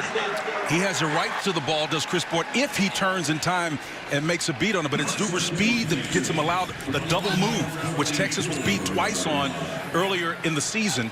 That's something that these very gifted defensive backs have got to improve upon. We talked to Coach Orlando about that yesterday, and his team knows it. Now 95 yards in penalties against Texas, and that run by Barnes is outstanding. He bowled over Boyd, and you could see France, the rest of that O-line, they're enjoying this opening drive. That's 11 yards on that carry. Tyler Mitchell, Drew Beecham, all of those guys blocking really, really well on this drive. Coach Wanstad said at halftime how one-dimensional the Kansas State offense was. There's no denying that. Premature movement at the line. This could be a freebie. Thompson on the fade to the corner. Incomplete. He was looking for Schoen and Reuter, I beg your pardon, 15 rather than 18. Devontae Davis was there covering. Yeah, I think it was Taquan Graham on that outside, number 49. Offside. Defense, number 49, in the neutral zone at the snap. 5-yard penalty. Still first down. Taquan out of Temple, Texas. Taquan is right here. You can see him. He jumps. He's in the neutral zone clearly. Smart heads-up job. Thompson throwing it anyway. Make it a free one out of it. Let's see if they look for Zuber again. He's down at the bottom of your screen, number 7. He's had a couple of 100-yard receiving games this year. 1st and 5. This is what makes that matchup possible because the safety. Now you got a one-on-one matchup that you're looking for, Tim. He's got to come back to the other side quick, though. Thompson's pass is there. Schoen's got it. Schoen is taken out. Good field position now inside the territory that they wanted. P.J. Locke with the wrap-up here. Nothing fancy, just an outcut, 5 yards and out in the flats and throw it. It's a timing ball. If it's on course, it's going to get caught. 1st and goal with the ball at the 9. Well, we touched on it at the start of the second quarter. Maybe time for a pitching change as you see P.J. Locke with the stop. And again, it's inevitable when you have an offense that changes as dramatically as this one does because of the mission-critical position. Officials timeout, injury to a defensive player.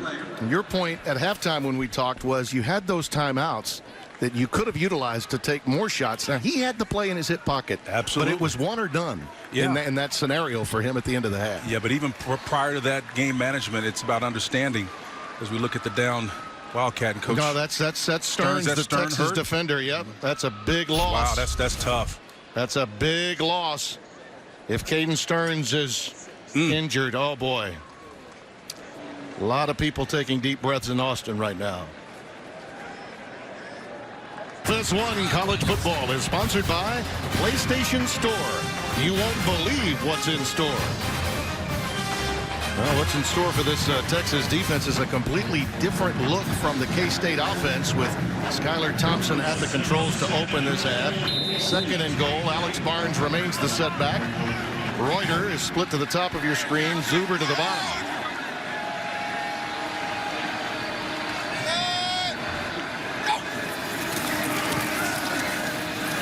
Thompson. He can run this. Yeah, he has room. Nice. Zuber was in the back, but I'm with you, Spencer. He should have tucked it and taken it to the house. That was a late decision that Thompson made. Zuber had a room, but the pass was airmailed. Well, sometimes it's tough to trust your speed and ability. If you're in the game to throw the ball, that's what you're looking to do first and foremost. But again, because of the time and the distance, look at the room here. He could come here or here and throw it. You got a convoy out in front of you, at least one. Maybe you make it to the edge if you stretch the field. But I think besides the strategy, the telling thing, they've had 5 first downs on this drive. They had 7 first downs in the total first half, Tim. That's the difference. And remember, their field goal kicker, Lynch, is out. Might it be 4-down territory even now? Blake Lynch unable to go due to injury. They take the timeout on 3rd down and goal.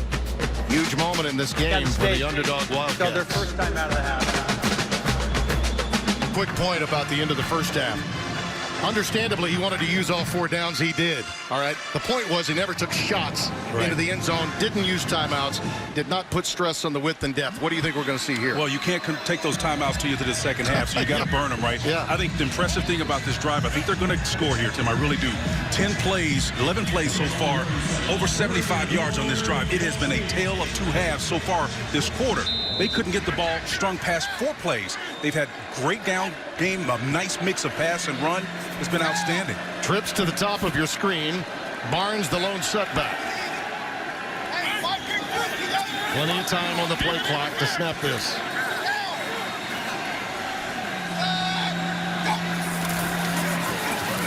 Was he looking for a run? Yes, he was. And He scored. We got that. touchdown. Yes, there it is. The passer turned runner. And you called it, Spencer T. Well, Bill Snyder's anything. He's crafty and he's wily. He takes a polar opposite of what you would expect to do with the guy who's supposed to be the thrower. You have him going to the wide side of the field. It's just a tremendous job of finding the cone and sticking the ball out there. You can see him. He's got it seated in the proper hand. Sticks it out and extends. Spencer, he did that all with formation, did he not? He really using did. 3 wides to the field and then going back with the run with his quarterback? Give him the looks and trying to play the numbers game. Run where there ain't. That's the old adage. Great job with the formation, but more importantly, a quarterback whose #1 skill set is throwing, doing it with his legs. McClellan, who handles usually kickoffs, not placements, in for Lynch, puts it through. Well, we thought we might see Skylar Thompson to start the 2nd quarter. We got him to start the 3rd, and job well done. Game on in Manhattan. 82 yards on the opening drive, and it's the more efficient passer that carries the mail and gets the touchdown. Skylar Thompson to culminate it from 7 yards away. What was a well-conceived drive from the get-go. Deshaun Jameson is back deep. You see Hicks preparing to kick it away. Andrew, the redshirt freshman from Shawnee, Kansas.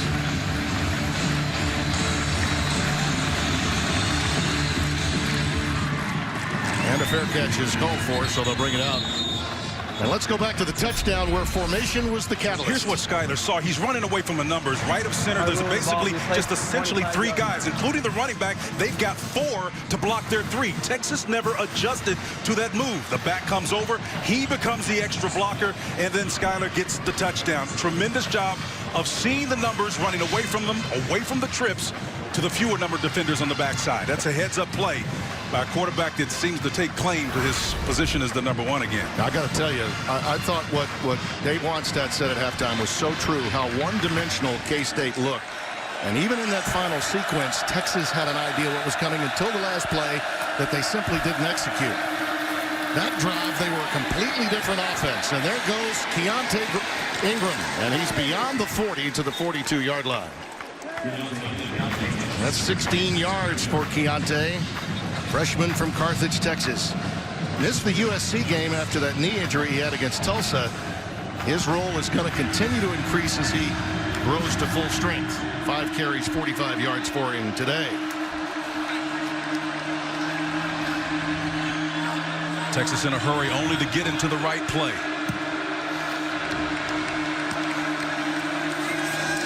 They swing it out to Ingram again. Outstanding work by Reggie Walker, 51, running and chasing Ingram down.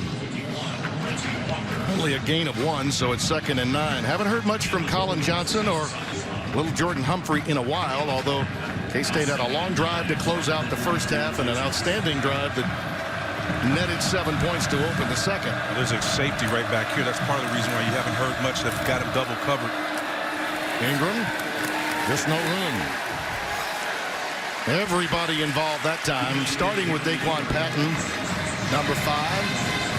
Yes, and I've been following Tom Herman a long time, and I'm not shocked. I won't be shocked if he takes a shot here as the Longhorn rushes to get off the field.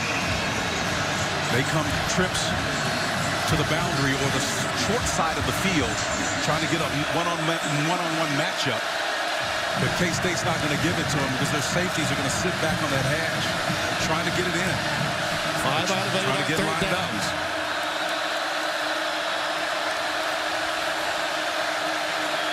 Play clock winding down. Just got it off in time. Maybe not. Maybe not. Or was there a timeout? Looks like there was. So the late timeout is given by Alvarez, our referee. Texas. It's called their first time out of the half. Let's 30 get seconds a in game length. break with an interesting story breaking in Evanston, Illinois. Let's go to Sam Farber. Tim, very interesting. This upset brewing over on Fox. John Moten right up the middle, 3-yard touchdown, and Northwestern leads number 14 Michigan, 17-0 second quarter. Michigan has not lost in Evanston since 2000. Tim Spencer, back to you. How big would that be for Pat Fitzgerald, whose team lost to the Fighting Terry Bowdens of Akron?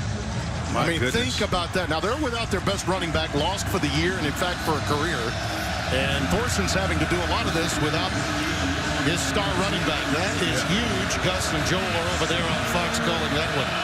I'd be interested to know how Michigan's throw game is going in that game. I'd love to be there for that. Yep.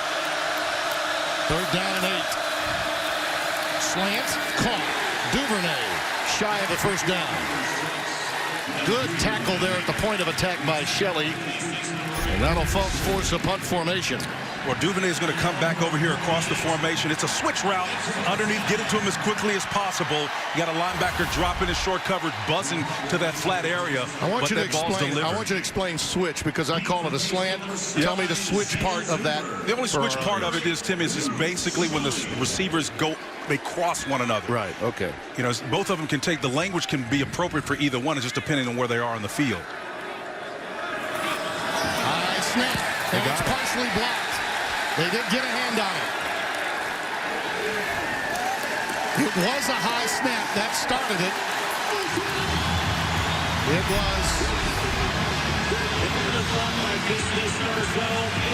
A.J. Parker, number 12, forces this block, and it's only a 18-yard punt. So quality field position for the Wildcats as Buchevsky was under duress, and the snap was high, which helped force that block punt. But would you expect anything other than special teams play and then sleight of hand with Thompson scoring on the run as opposed to the pass? Bill Snyder finding a way to get his team back into this contest any way he can. Well, Texas had such control of the line of scrimmage early in this game. It was as if they knew what was coming, and now suddenly the quarterback change has been made and a little mojo with the home folks.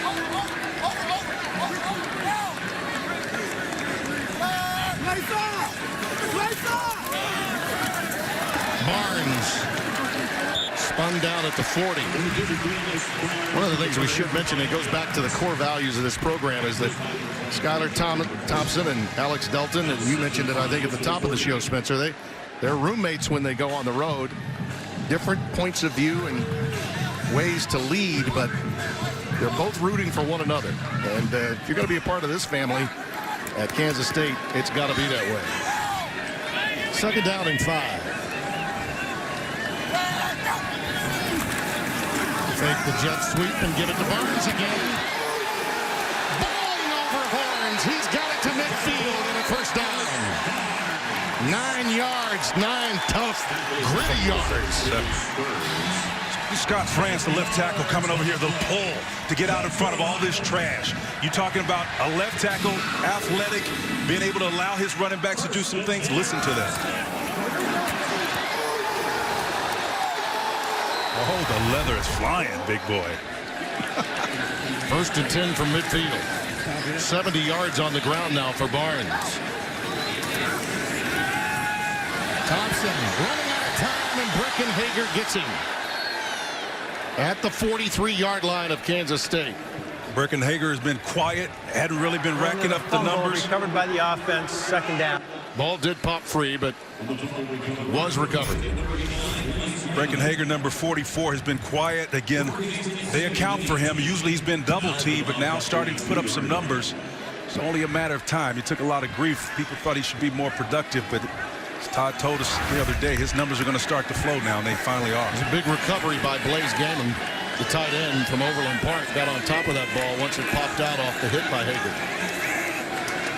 2nd and 18. In trouble. Thompson flushed. Just has to heave it. And he was outside the box and did get the ball beyond the line of scrimmage. That's a coverage for Texas. He had nowhere to go. Both coverage and blitz. You had pressure coming from depth. Everybody manned up, although he did have the post route actually open in the middle. He did. He sure did. But the pressure up front is what probably caused him to bring his eyes down and not keep those eyes upfield. So you talk about how guys can affect the quarterback. You don't have to get to him all the time. If he knows you're there, he can't see that late developing play where he did, in fact, have the post route. 3rd down and 18. And Texas defensively now answering the challenge, it appears. And a late timeout taken by the Longhorns. Texas has called their 2nd timeout of the half. Well, they've used 2 just in case it gets close late. Thought I'd point that out.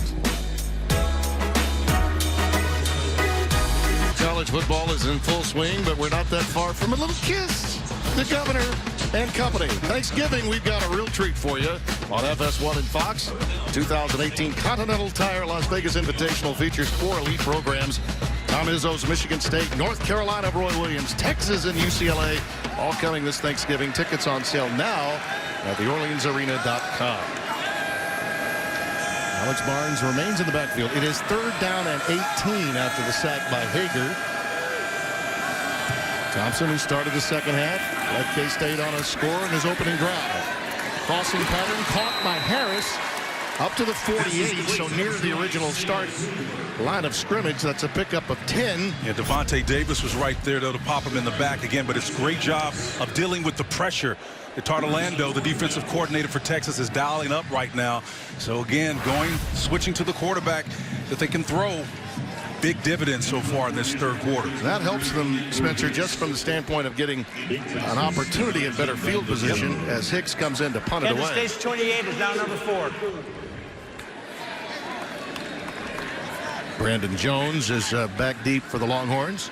Of course, they did have a return for a touchdown earlier by Jamison. That's a fair catch taken by Brandon Jones. Well, where were you in 1989? Bill Snyder was coaching his first game in the Little Apple. As for Tom Herman, he was a freshman with a mullet at Simi Valley High in California. And pretty nice yearbook picture for the future Longhorns head coach. Got a little Gundy look going on there. He did. Don't you A little mullet. Did he really have a Camaro going up? A nice little Camaro? No, I know. Where were you in '89? I called a K-State win over Kansas that year in basketball. Really? Yeah. I know we were in one of 2 Super Bowls in San Francisco. I remember yes, that you one. were. Yes, you were. You were getting jewelry. A little bling for Spencer T. And that was the year the wall came down, too. Watson is in the backfield. That pass is to Andrew Beck. Passes complete to number 47, Andrew Beck. That's Daquan Patton with the tackle. Pick up a 5, second down and 5 coming up. Boy, with the job that he did here, beginning in '89, to go from futility U to an eyelash of a national championship by the '99 season was remarkable. Well, he's one of the handful of coaches, just 3 of them, that have 100 wins in both the predecessor, the Big 8 and the Big 12. He is unique. I had the good fortune of calling that Fiesta Bowl win against Syracuse on New Year's Eve '97. That team would lose in the Big 12 championship to A&M. A game that had they won, many people believe they would have claimed the national title. Eli Walker takes Humphreys out of bounds, pick up for the first down. That team, some of them were honored today. The magnificent linebacker Mark Semino among those going in, being honored at halftime. Part of that club along with Michael Bishop. So many others. Martin Gramatica, the kicker. Semino had a great run, about 10 years in the NFL. Yeah, runner-up for the Butkus that year.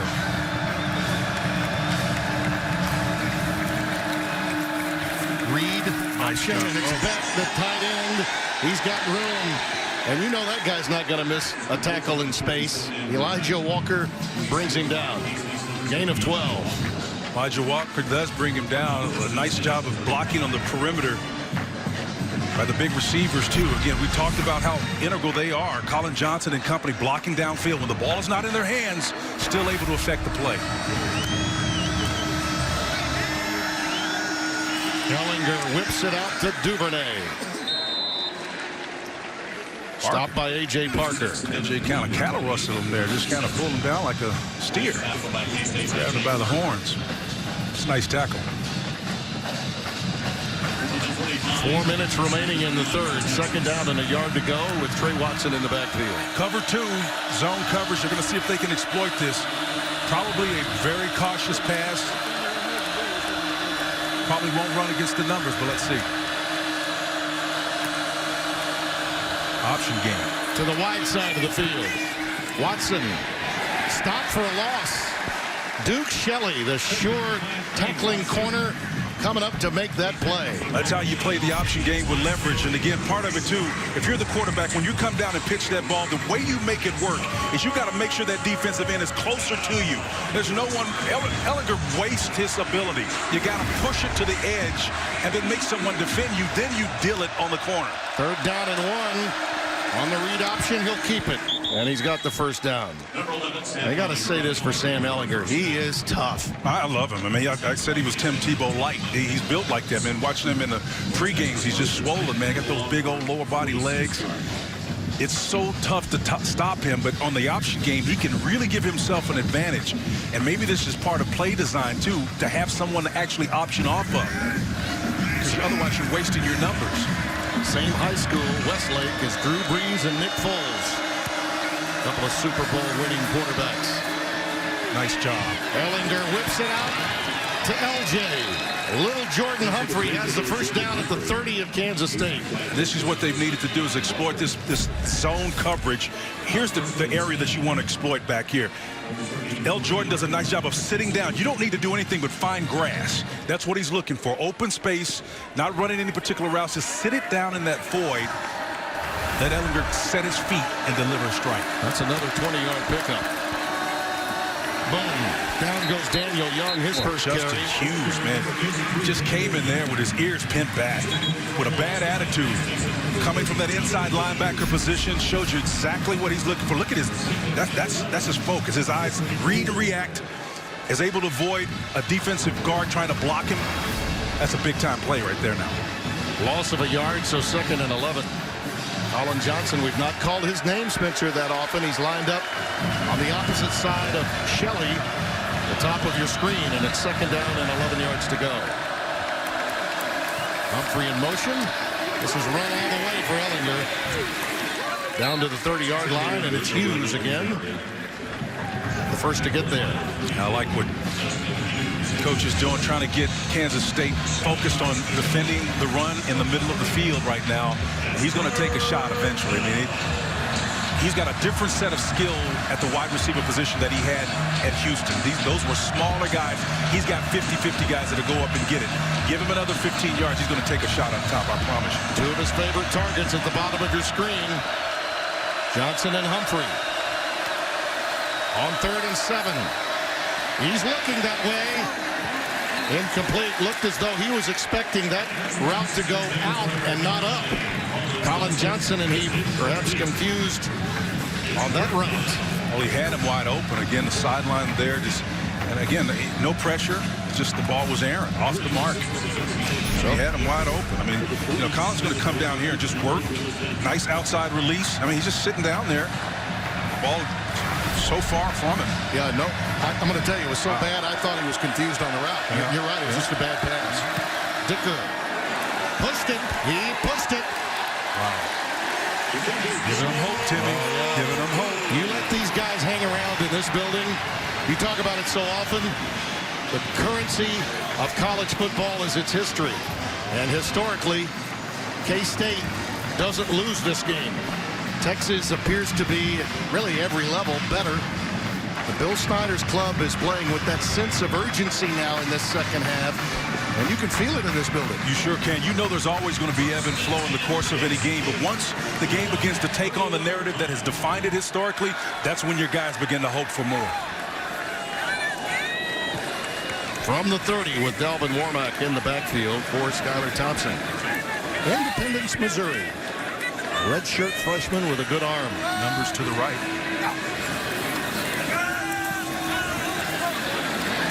Under pressure now, lets it fly, and it's incomplete. Good idea. Brecken Hager heading by the shoestrings, and he unloaded. That's really funny. Sometimes when you look at a play, it's obvious that you should run away from the numbers, or if you plan in the pass, maybe pass away from the numbers, unless you have a clear mismatch. That play ended up being a run away from where the numbers were. And even though it didn't get yardage, that's where the ball should have gone in the first place, to the right side. Time winding down here in the 3rd. 2nd and 10.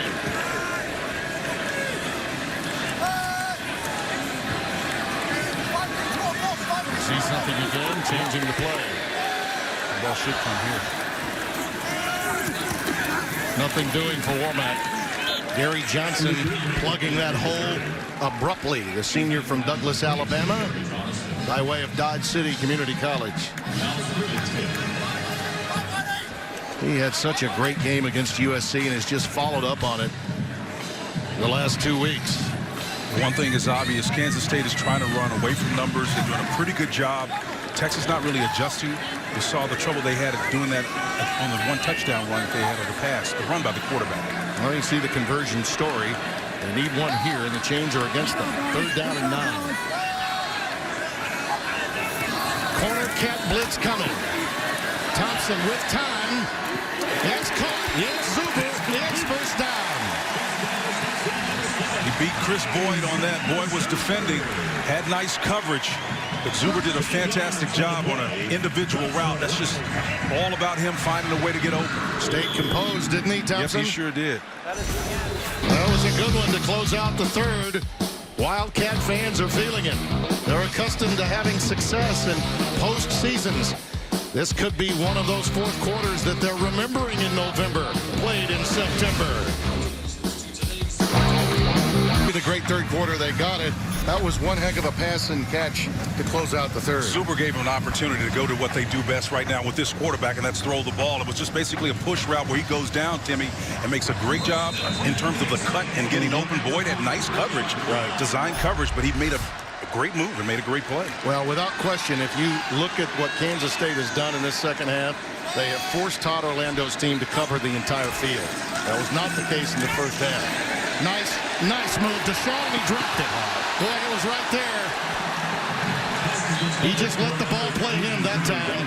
And it was a beautiful pump fake by Thompson. And Dalton Schoen, boy, does he want that one back. Well, Schoen needs to have it back because, again, it was the perfect coverage.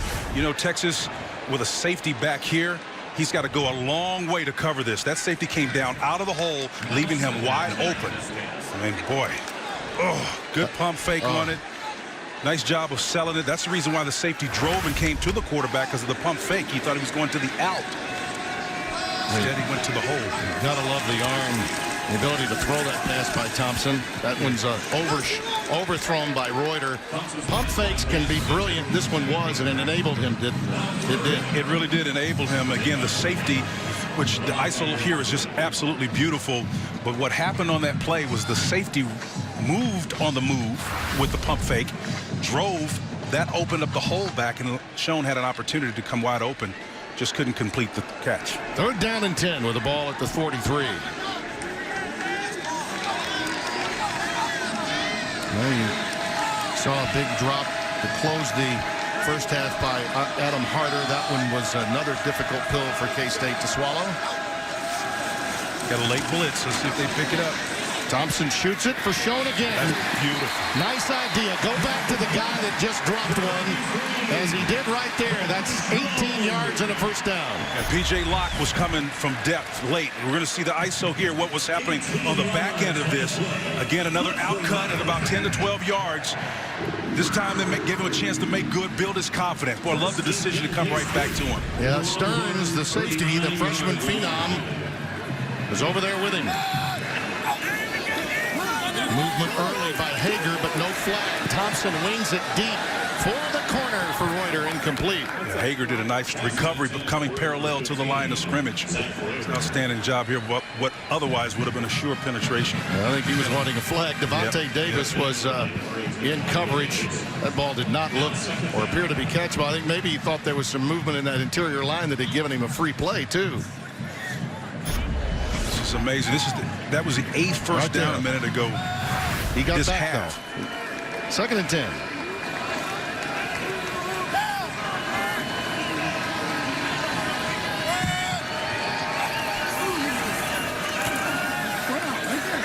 Off the bootleg action. It's Schoen again.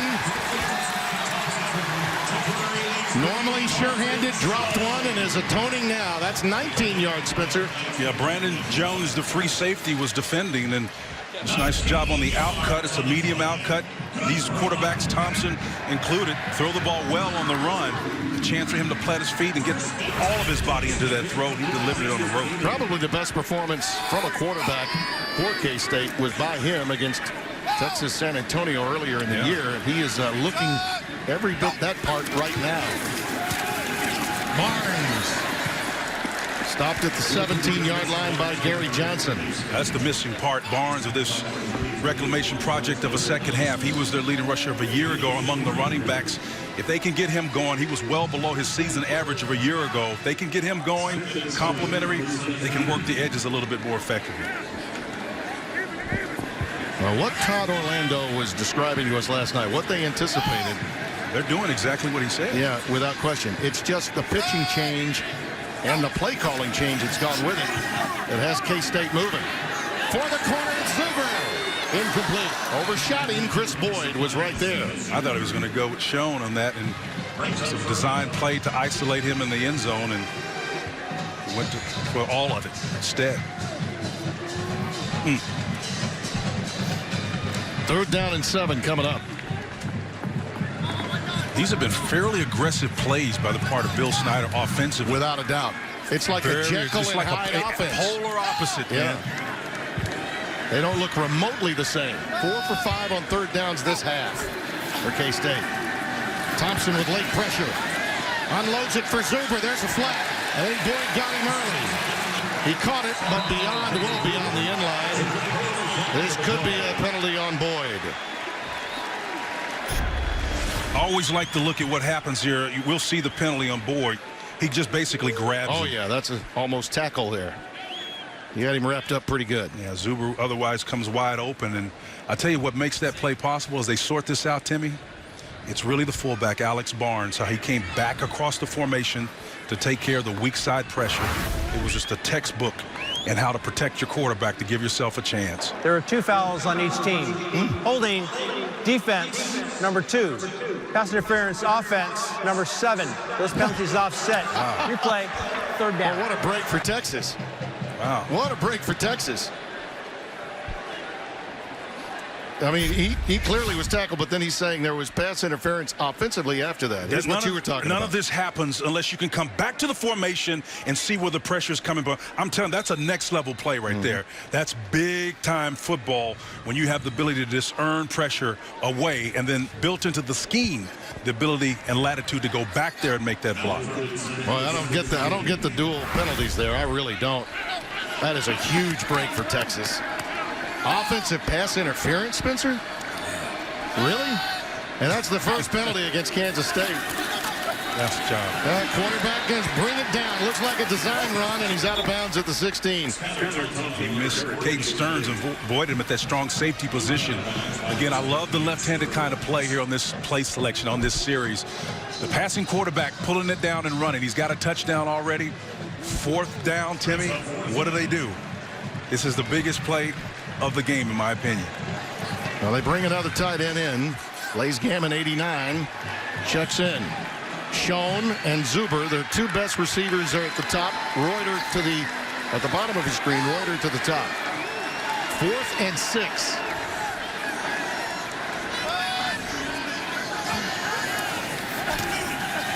Slant. Schoen has it. 1st down. 1st and goal. P.J. Locke. Locked in man-to-man coverage there. Brings him down. P.J. says he's engaged his team in self-checking one another. Nothing you can do against that inside slant job. Ball was thrown on time. Great throw and catch. 3 receptions, 46 yards, and a drop on this drive for Schoen, which may have inspired him. Nothing doing for Barnes. P.J. Locke stayed home that time. Impressive young man we met with last night, Spencer. Says he fashioned himself after Earl Thomas, who's the best in the business, actually on his recruiting trip from Beaumont, Texas. He saw Earl Thomas and said, well, that's got to be a sign from above. Yeah. And now the two maintain contact with one another. Was it his recruiting trip or was it draft day? It was recruiting trip, okay. Yeah. There you see Andre Coleman, offensive coordinator for Kansas State. He has Barnes still in there on 1st and goal, and he takes it. Barnes stays upright. Hager gets a little bit of help from the perimeter. Brandon Jones coming up to push him back. That's just big man on big man down there. I'm really impressed, though, with the formation and the play call. And that was a little teacup trip formation into the boundary, the short side of the field, giving you the impression that they were going to throw it down there, try to get a mismatch or a rub. Came back with the run. Looks like an Art Briles kind of move, man. 16 carries, 74 yards now for Barnes. Wildcat look with Barnes in the Wildcat position. This is power all the way. All the way. Barnes stopped at the 1, pushed back by Hager. We'll see where the forward progress is. It's 4th down. That's a given. Where did they give him his forward progress? I thought it was closer to the 1. And it is. Another opportunity to define who they are. Got a lead blocker. Counter motion underneath there as well. Adam Harder, the fullback, was in the game. Both fullbacks were back there trying to create some opportunity in a phone booth. It's tough. 16th play of the drive and the biggest play of the game so far. Barnes again in the Wildcat. Well, I would love to if block this and come around to the left. Here he comes right at you. It is up and over and touchdown.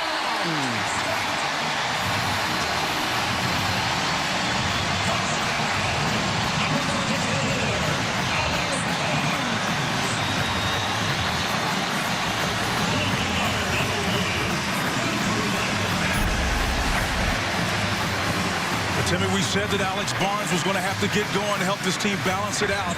And we talked about how he had to continue to soften up the middle of the field. Success in the throw game with the quarterback change made it all possible. Nick McClellan in for the injured Blake Lynch for the extra point. Got it. It's never easy when you come here. Texas knew it. Orlando knew it. The head coach, Tom Herman, knew it. You want to get to the Red River Showdown, you better deal with the K-State Showdown first. 16 plays. Oh, by the way, 2 fourth-down conversions on the 6-minute and 2-second drive. Shown with the 3 catches. Really the catalyst, and I think he was inspired after the drop. So uncharacteristic for him to do that. And now suddenly this place is jumping. It is jumping. It's not big, not a whole lot of people, but it's known. It's out around the league. It's noisy, they're physical, and it's tough to come away with the win here. If you've never been to Kansas State, it's a similar building to the one at TCU. Very intimate setting. Place gets really loud, and the fair catch is called. As you take a look at our expectation-shattering drive of the game, sponsored by Buick, Spencer. Well, all key players playing it again. The pump fake here really made it work in tandem. This was the impetus of all of what you're about to see now. All of a sudden, Schoen inspired. He comes back, makes good. Inside Barnes, we said he needed to show up, and he did ever in those situations. You need 6 inches, I'll give it to you right here. He goes and puts them up. I'm telling you, it's good to see what is a fourth quarter now that's indicative of how this team could win if it chose to. Now Texas has to prove that they are, in fact, a different brand of horns this season. It's Ingram. It opens up for him, and he's stopped beyond the 35 to the 38. That's 13 yards in the arms of Kendall Adams, number 21, the free safety. Now, Daquan Patton was trying to make a play on it, just missed it. Allowed him to spring and get to that edge. This defense is going to get tested. Let's see how they respond. Mark it at the 37-yard line. We'll call it a 12-yard gain. 8.4 per tote for Keontae Ingram. Still in the 2-deep cover look. He swings it out to him. He's really wonderful catching it out of the backfield, too.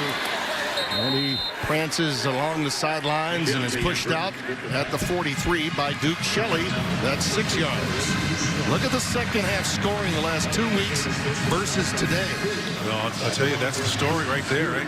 Against dominant teams, or teams at least with brand names, TCU and USC. Texas able to score, not so much here. 2nd and 4, and they dump it underneath to Ingram. He's got a first down. And I think therein lies, Spencer, one of the issues in the college game today. Signature wins against brand names. Now you got to go play a team that's always hovering around 500, and they're desperate for a win, and you're on the road. And it's the nuances, the eyes, being able to look people off and come back and move the chains and try to get some points that define that 2 games of that 3-game undefeated run that you're on right now. See if they can continue down the field. Well, you see the 4 receptions to go along with it, so Ingram really affecting the game both in the air and on the ground. Low snap. Ellinger for the tight end back. And a little bit of help coming to help bring him to the ground. Kendall Adams over to help out, but that's a pickup of 5, which is what you want on first down. Should Texas score on this drive, the unsung heroes are going to be the guys up front. They are identifying all of the little nuances of the defensive looks that Kansas State is throwing their way. They're playing really well. Anderson, Vahi, Rodriguez. We've seen some of Shackelford, not all. Cosby's played well, the redshirt freshman at right tackle, number 52. He directed the protection on that last play, actually. This is Daniel Young. Nothing there. K-State stayed home. Beginning with Daquan Patton, number 5. That's a loss of 2. So 3rd down and 7 coming up. Great discipline play by Jordan Mitty, number 91. He showed you how to stay with it. I mean, again, he's coming on the game inside. Walter's there as well, but it's number 91, the one that finally makes the play. Mitty on the spot. That's the transfer from Texas State. 3rd and 7. Brown will tell you the story here.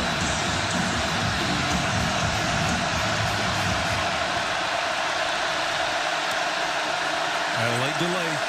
Pressure off the corner. Incomplete for Johnson.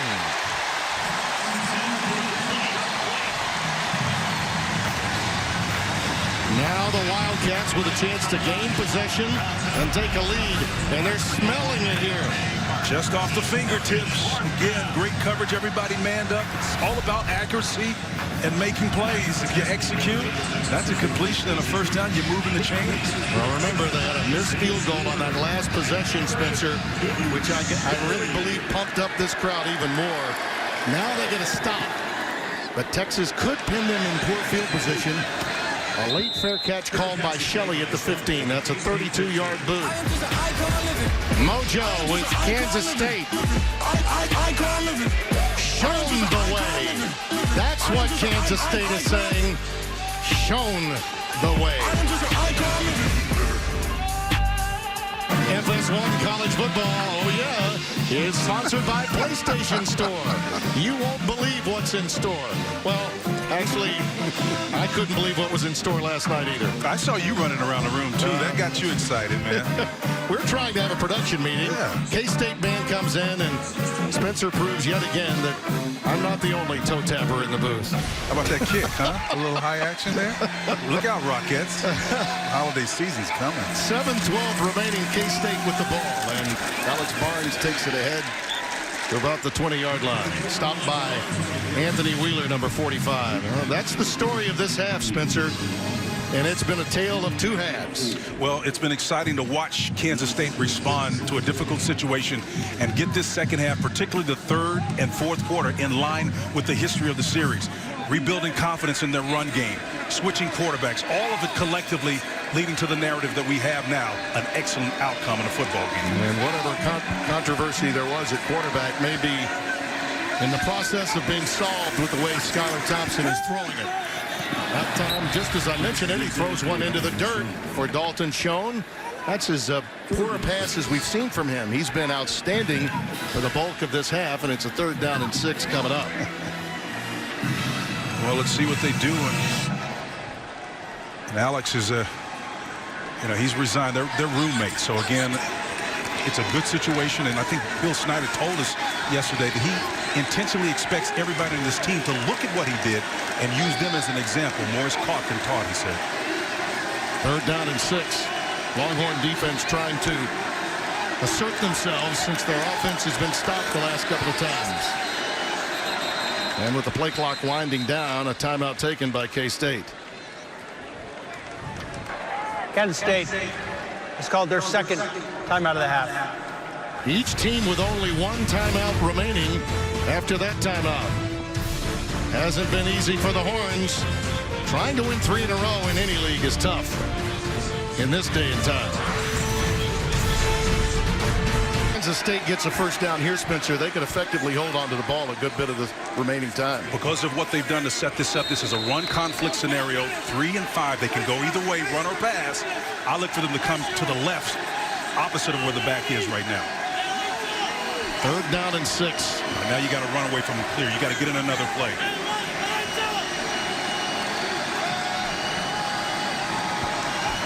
Wheeler coming up the gut. Pressure and ball is tipped.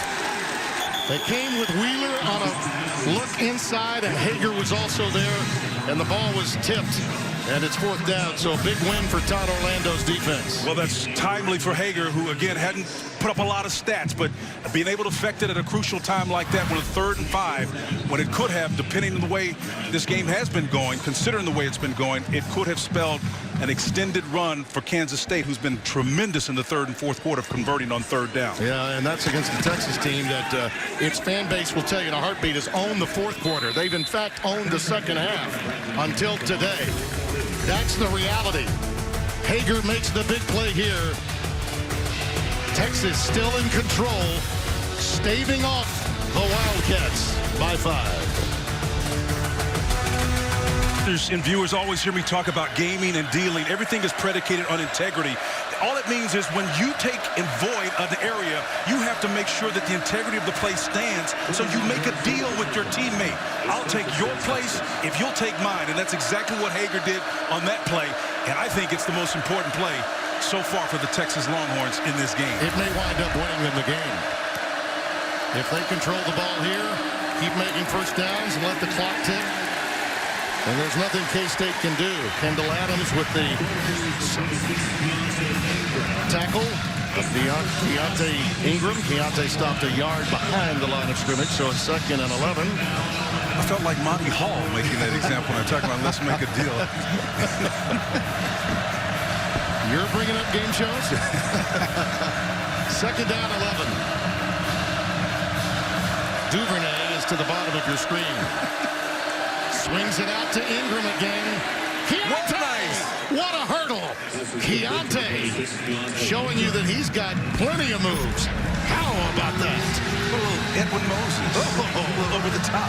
Keontae with a nice little vintage move over the top.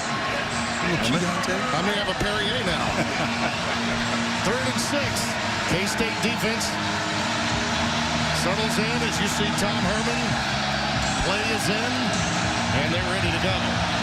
Ingram remains the setback. A little nasty blitz look on their part. I think Texas is going to get called here. From Ingram move, Spencer. Yep. False start. Offense, number 26, 5-yard penalty. Still 4 down. That's Keontae Ingram, the guy who's just on that last play, jumping over. Watch him right there. Yep. You got to hold your water, big fella. Yeah, it was right when Jonathan Durham, number 6, made his move, showing a blitz from that safety spot. Yeah, there's never any excuse for a running back to jump off sides, though. I mean, or to move. It wasn't off sides, but in the backfield. Texas only 1 of 4 on 3rd down conversions this half. They're going empty. Let's see if there's enough confidence in this back end of K-State to play man and still affect the rush. This is a big gamble for K-State. Wildcats bring 4. Pass over the middle, caught. Yep. Colin Johnson, well, we had not heard from him this second half, but that was a huge pitch and catch to the junior from San Jose. Well, you better be able to affect the quarterback if you're going to give him that. Plenty of time.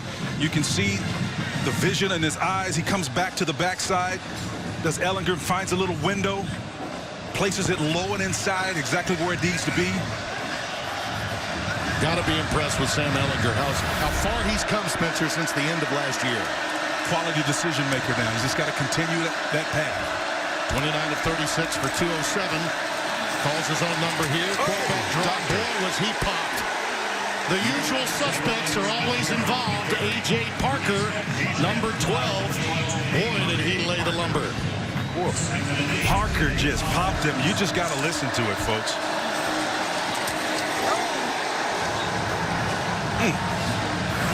If you 2nd and 8. Trips to the bottom of your screen. Humphrey, Beck, and Duvernay. Listen, they're not going to pressure the quarterback. This is another gamble, in my opinion. Loose look upside. It's Ingram. Almost popped it. Almost popped it. He's very close to the first down, about a yard away. Kansas State extremely conservative, kind of telegraphing with the play of the linebackers that they're not intending to blitz and try to affect the quarterback. Now, we haven't touched on their defensive coordinator, 34-year-old Blake Seiler, taking over in late January.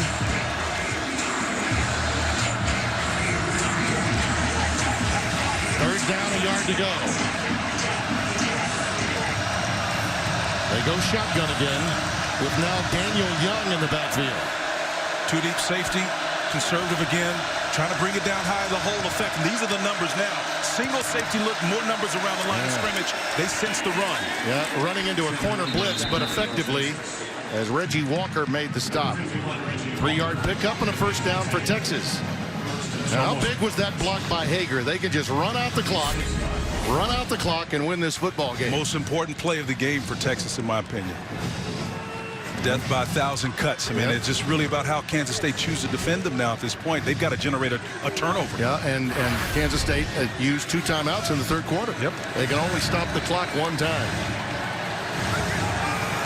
Effectively, you can power football your way to a win in the Red River Showdown next week. Tom Herman wants to get a timeout. And now he'll have 0 left. 2:20 remaining. Texas with the ball. It's called their final timeout of the half. In control here at Kansas State. 60 seconds. Spencer, when coaches just have a sick feeling about the design, the play they have for what the defensive setup is, and I think that was the case right there for Tom Herman using his final timeout on a first down play. I mean, it's been forever Well, for him anyway. Since they've won here, look at this. Listen, it's 16 years. Dusty Mangum kicking Texas into a lead late. And then it would be Jarrett Bright's chance to tie the game, and it was blocked, giving the then 8th-ranked Longhorns of Mack Brown their last win in mini Manhattan. It's a long time ago. Ingram tripped up, stays with it, boy. Well, as A.J. Parker, though, did a nice job of coming up and minimizing the damage, but still plus yardage. Yeah, resourceful just to get that 4. Yep. Pick up a 4, 2nd and 6. You could have argued he would have been stopped for a yard gain there. Well, it's just painful. If you're sitting there with one timeout, you don't have nothing. And the missed opportunity, too, at the end of the first half. We cannot lose sight of that. Yep. Both in concept and then execution at the end. Nothing happens in a vacuum. It's all part of a larger narrative, and we can't forget that. 2nd and 6. Ellinger will keep it. That's another first down, and the clock goes tick, tick, tick, tick, tick as he's down to the 20-yard line. And now you're at 132 after a 13-yard carry. Effectively, you can run it out right here. Left guard is the one that makes this happen. Vahe, just watch him on a solo block. Just a nice job of turnout blocking, making sure your guy can't get away from that. That's just tremendous job. Jordan Mitty was held up by Vahe. Just manhandle him. You got to tackle the football now, don't you? Oh yeah, no question. I mean, you've got to effectively cause a turnover, or it is game, set, and match. 8 carries, 27 yards. You don't expect Texas to do anything by formation. You can tell they're not going to risk anything. Yep. 29 of 36 in the air. He's going to take a knee. It's game over. Yep. K-State can stop it once, and that's it. And he knows. Did you see that look? He took the deepest breath a head coach could take. He knew this was going to be a root canal game, and that's exactly what he got. Oh, boy. He knows. You know, Tom is so comfortable this year. And I think that's in contrast to what we saw at the end of last year, Spence. Well, that's what we brought up in our meeting, and he actually thanked us for recognizing that, and it's so important.